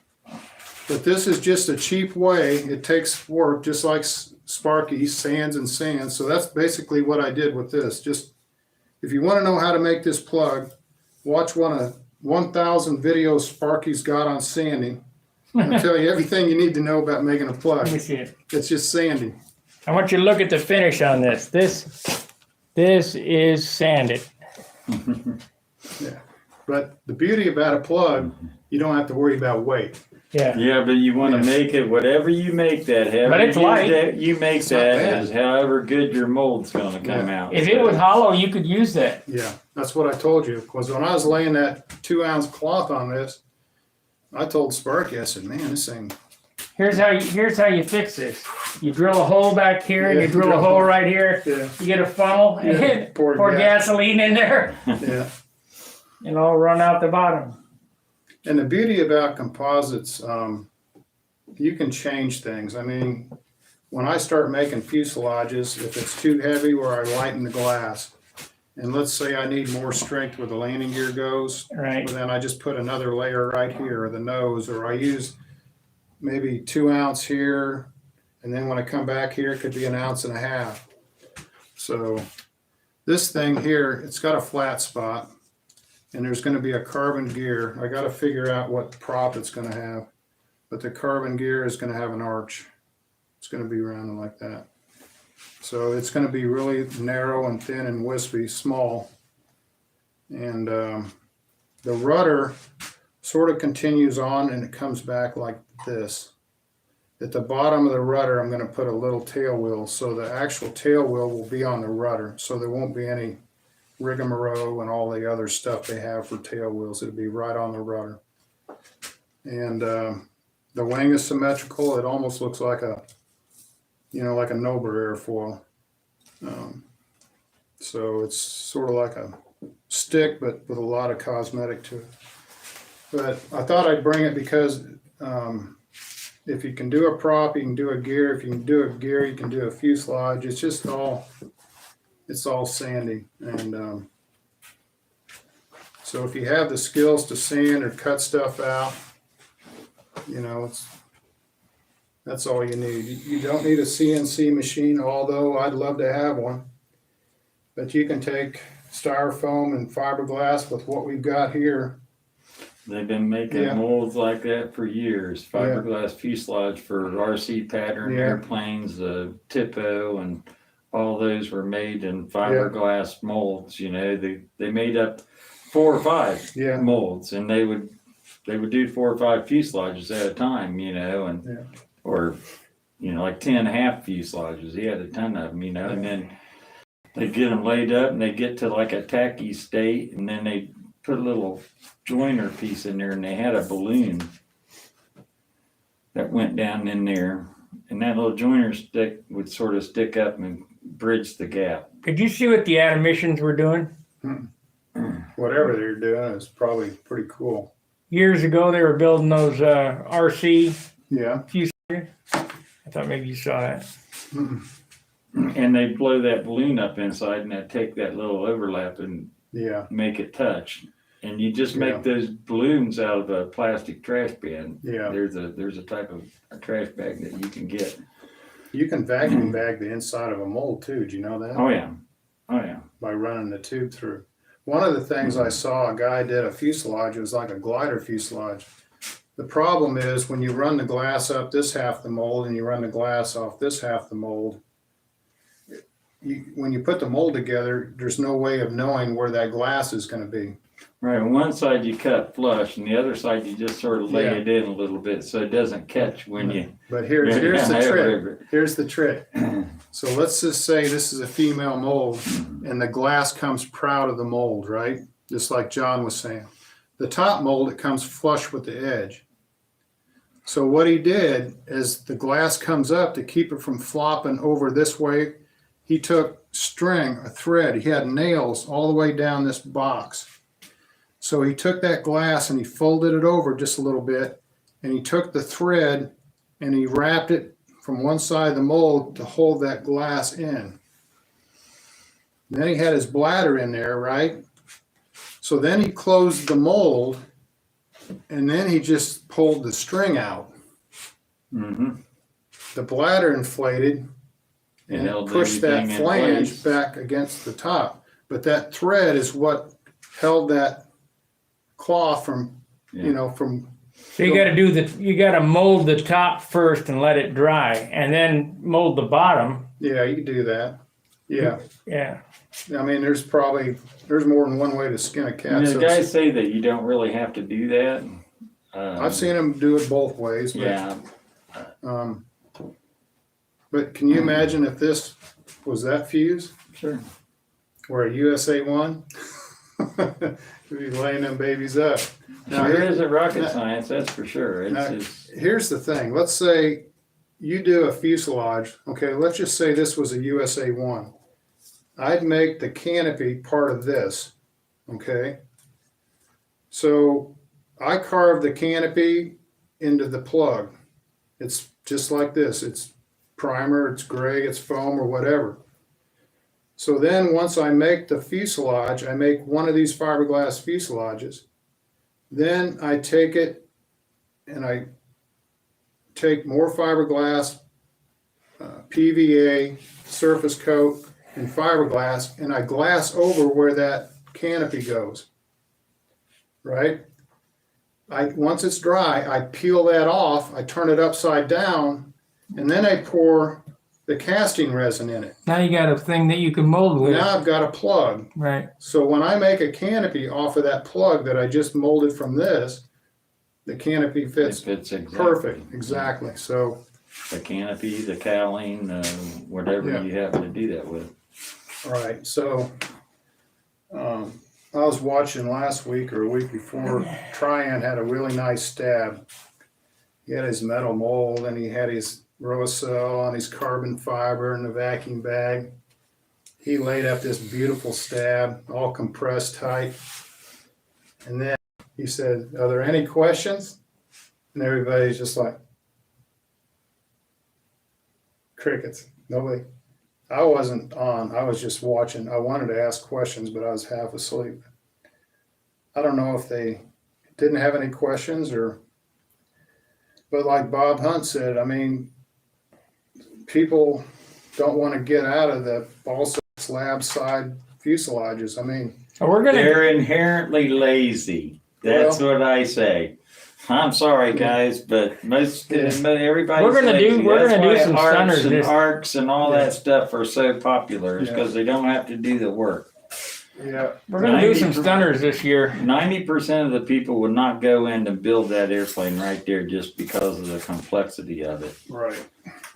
Well, That looks like my Russian wing. yeah. Now here's the thing. I showed this to Sparky. He gave me a hard time. But anyway, I'm going to show it to you. You haven't seen it yet. This is your carbon spar wing. Yeah. Now this thing, I had a hard time getting a light wing out of carbon. If it was all carbon. So this wing is built out of RC wood. This is like 7-8 pound wood. What do you see wrong with that, John?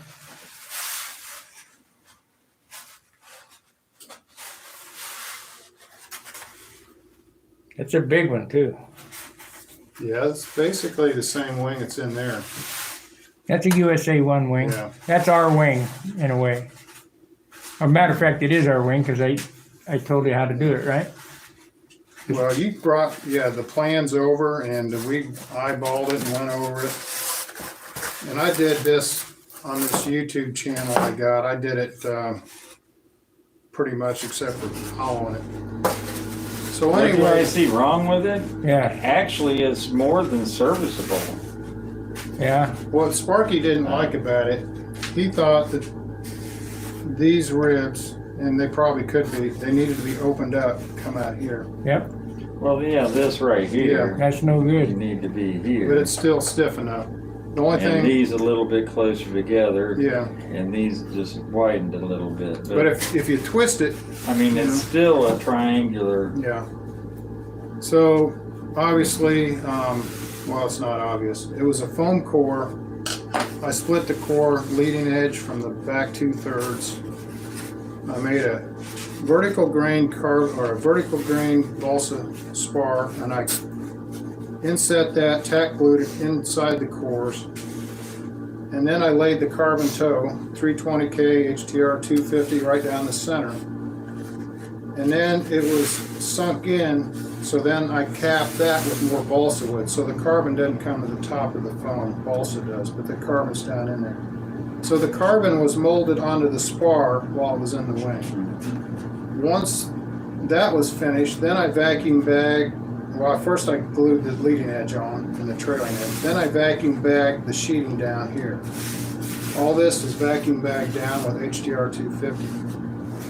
To get the ribs in there, the ribs go in before the vacuum bag, but you take a soldering iron, you cut grooves, and it's like an I-beam rib. You set down in the groove, you sand flush, and then you glue here and here. Once it comes out of the vacuum bag, then you put the cap strips on. And then you core the wing out, triple core it, and then you go back and then you knock all this out. So it's a big pain, but it was sort of like an experiment. To make it lighter, it's okay, but it could be lighter if I put holes in this spar. And the carbon spar is as thick here as it is at the tip. What I need to do is put toe here that's full thickness, taper it to almost nothing here. 'Cause you don't need this much carbon at the tip. You really don't have anything. You don't. You can, you know, carbon probably What do you halfway end up. up coming out weighing for a whole wing? For a whole wing? Yeah, I don't know. 8 ounces? I don't have scales up No, there. they're only, 5 ounces? 6 ounces? yeah, let's see here. Where's your little scale? Upstairs. Okay. No, it was in grams, I think. They're only a couple ounces.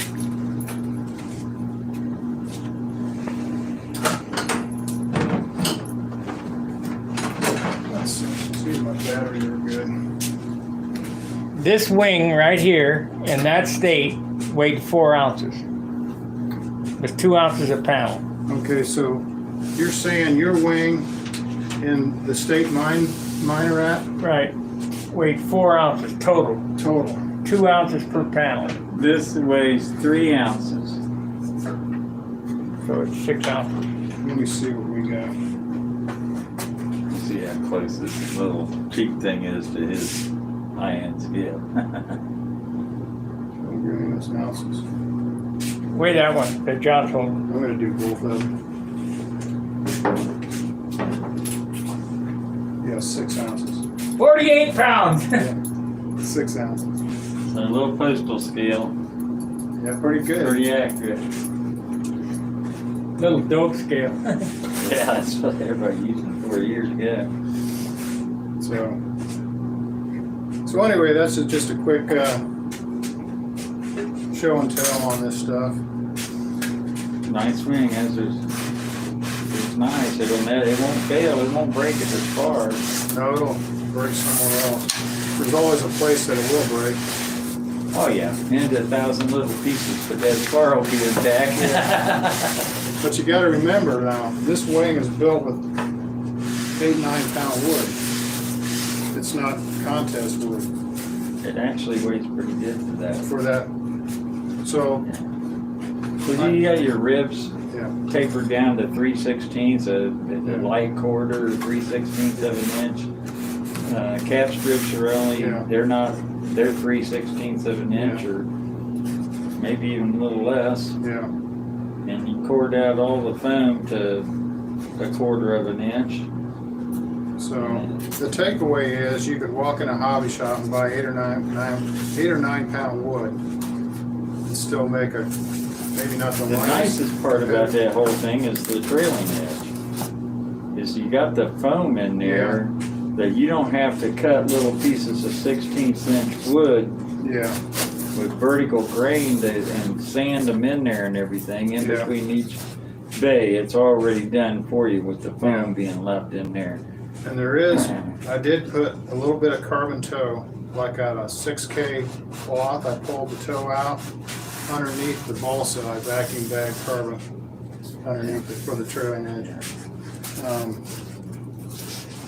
So that's a takeaway. Can you get a 8 pound wing or 8 pound wood and make a somewhat competitive wing? I think so. Could you make it better on 4 pound? Yeah.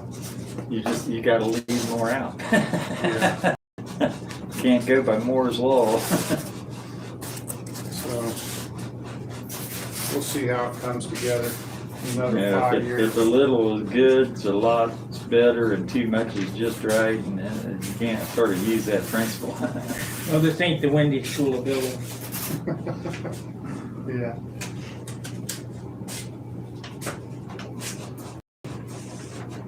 The nice thing about this, so you can set a big cradle on this thing. Set the plane on Got a nice cleanable surface. Let's see what this airplane weighs on your scale. it. You got a big, where's that styrofoam thing with that big, It's upstairs. I just turn it up on its nose. I don't think you're able to, are you? Yeah.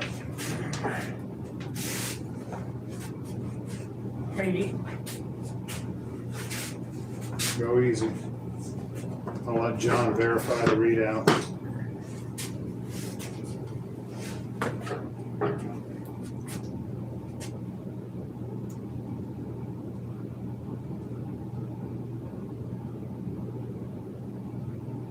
What do you got?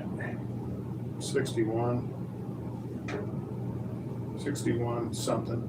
It varies. It varied. It was down to 60 and a half to 61. So you could, Yeah. if you're just barely pushing down on the friction of your fingers. Yeah. It's a turd. No, it's not. Yeah. Hold on, next door. Let's get this out of here.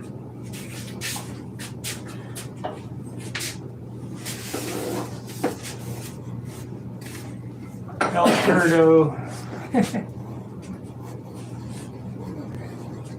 It's good. You're gonna be happy with it.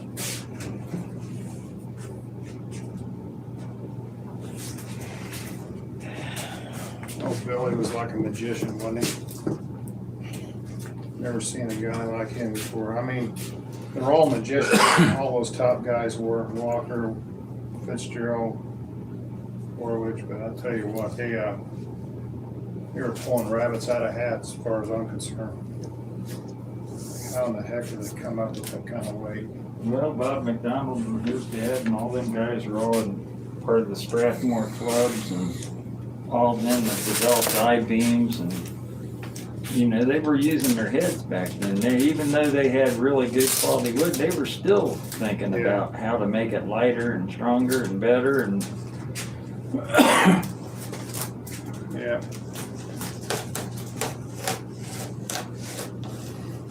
And it really, this plug, it really didn't take all that long. I mean, it's pretty down and dirty when you're just whacking out the. Could have built the whole airplane in the time it took to make the plug. well, to make the plug and the mold and everything, probably. But after that, So basically, yeah, you got to build an airplane before you build an airplane. yeah, this guy in the club, Joe Winrow, he asked me if I was home, he wanted to get one of these carbon gear. I was gonna repair these things. I brought them for a show and tell. I didn't know he was gonna want one back. The problem he had up here, they delammed on him. You can see where it's delamination. He ordered another one. This one's thinner and lighter, and it did the same thing. You just gonna make them a new one? No, I'm gonna actually cut into this a little bit and soak it with some and then post cure it and cure it. See if I can get that weak spot out of it.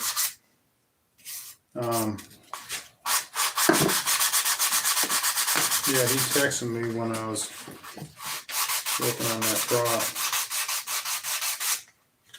And I think what they've got, I don't know what's in there, but I think it's What carbon they probably should have done was made that turn corner thicker and Yeah. leave it thicker down here and then Yeah. taper it off down into Yeah. the main leg a little bit more. What you really, like you said, what you want to do is a leaf spring effect. On the outside of this gear and on the inside, you want full length carbon. You want the carbon to start here and end here. As the gear builds up, you want the carbon to become progressively shorter until you've got a nice plate, and it should be like a leaf spring effect right here. There should be a lot of carbon here and a little bit more here, and then it should, I mean, a little less and a little less, and finally you get down here. And they So, just cut a piece of cloth for top and bottom, put in there first to yeah, cover up the toe. it's on an RC pattern plane. It's one of these, I forget the, Well, that might be cloth all the way through that, you think? I don't know, I hope Just not. layers of cloth? It could be. I'm gonna try to peel it back, strengthen that joint in there, but see if I get any toe in there.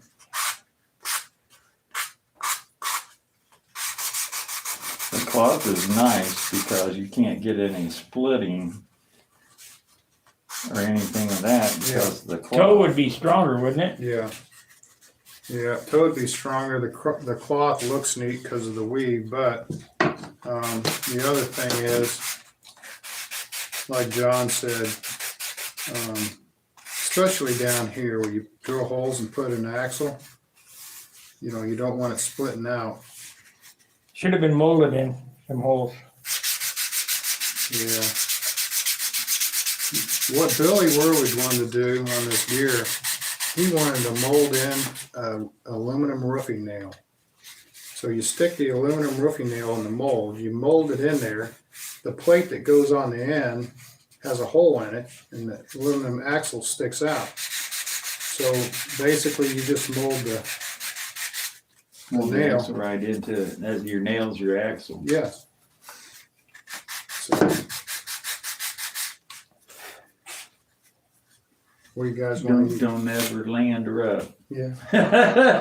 You're replacing the whole landing gear. You're Yeah. gonna be drilling the nail out.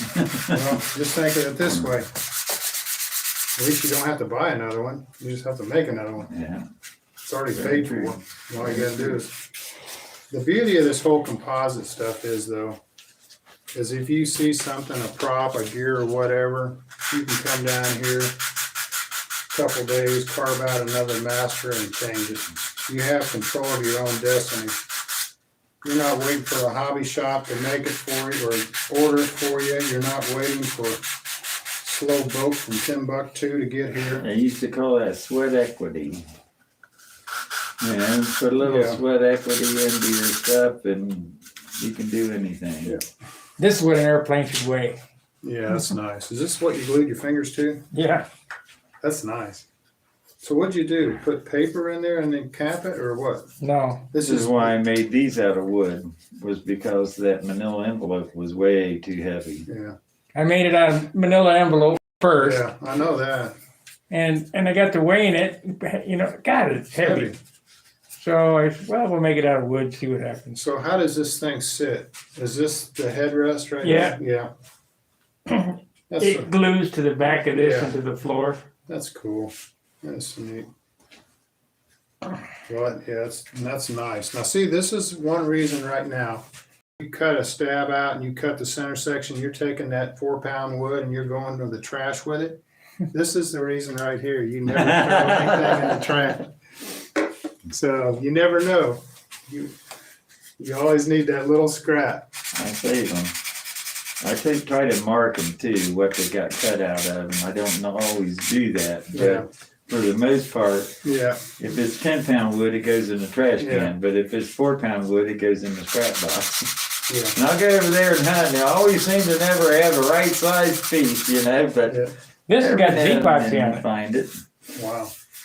That's even better than if it's got, I'm ready to prime it now. yeah. I just sand it to prime it.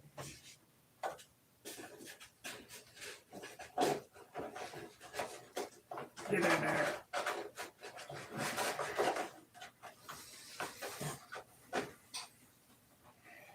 Yeah, that'd be cool. Yeah, now more fiddly work. Yeah. Exactly, fiddly work. Yeah. Cockpit detail canopy. You know what I wish? And I wish I would have brought a P47 plug out of that tap.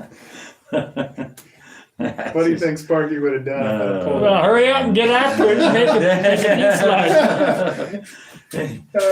You never know. He might take that wing and cut that fuselage right off of No, he it. Can you use a small drill rod to locator pins in the top and bottom mold halves? Yeah, you could. They use that in real dies, you know, as far as manufacturing dies and Wait a stuff like that. They've got special pins that they. What was the question again? Can you use? Chris Everson asks, can you use small drill rod as locator pins between the top and bottom mold halves? No. Grab one of my pin caps over there. Here's the thing, Chris. If you have a straight pin as a locator pin, you have to have a socket for it. And if that mold closes, it's got to close perfectly on that pin. If you're opening the mold and you're tapping it with a wedge, basically it's wanting to bind. The only way it's not going to bind is if it goes perfectly off. So what they do, they don't use pins, they use cones. So if they have to have a locating pin, it's a flat top and it's a cone. And what that does is allows clearance all the way down to where it hits the bottom of the cone and then it keys in. Yeah.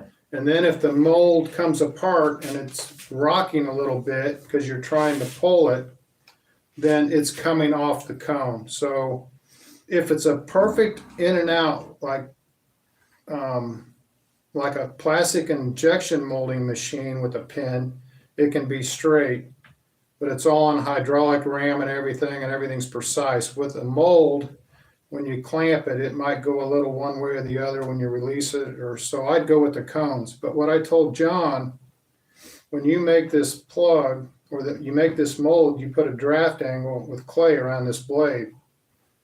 So in effect, your top mold keys in on that draft angle anyway. So you have a cone built into this draft angle. So when you close that mold, if it was just skewed a little bit, it's going to line up because it's going to key in on that draft angle. Self-aligning. Right. Now, I did these little end caps for this fuel tank, and I put pins in it, and I really don't need them. Because one of the top will key to the bottom. Right. And it's a male and female, Yes. and this will technically just center itself up when you press them together. Right. But I put these pins in there. They're sort of locating pins for Yeah. me when I was machining, so I had Yeah. a uniform reference Yeah. to go off of, and then I just stuck pins in it just for the heck of it. But yeah, technically you really don't need that but this has a draft angle on it a little bit. This has ever so slightly a draft angle, whatever you could sort of sand into the finish. It needs to be polished yet, but And we can mold those up out of this here too. oh yeah. Yeah. Well, that's the ultimate though, that, the nice metal aluminum. So that's a beautiful end cap mold. I made 4 of those things, and they Yeah. were a pain. Yeah. Because I don't have CNC, I don't have a DRO Yeah. or anything like that, and I got Crank. a 1/2 inch Yeah. end play and Yeah. handles for free Yeah. play and stuff, and Increments of 1/16 of an inch. No kidding. Look at that. It's, 16th inch increments, not thousandths, 16th. Yeah. well, that's here, but if Yeah. you use this, then you Yeah. got the same thing. Yeah. Wow. But- Like I told John, put a digital readout on a dial indicator, so when you turn the crank, you're not looking at the crank, you're looking at the dial Yeah. on the indicator. Well, that gets you, whatever kind of Yeah. dial indicator you have. You got a real long one that'll measure 4 inches or something like that. What are we doing for lunch?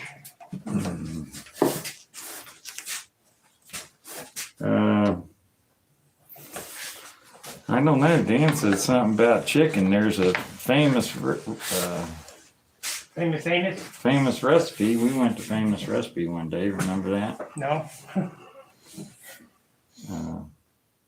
Sort of across town and back. Same way Oh, Kroger's was. You just past Kroger's out there another Yeah. mile. Well, we got Wendy's down there and a taco place, and we don't have to drive too far. Let's go. Okay. Well, guys, we're going to break for lunch. We'll be back after lunch to mold this up. I'm going to paint another coat of clear on this Thunderbolt, and we'll see you after lunch. Fair winds, tight lines. See ya. Before I leave.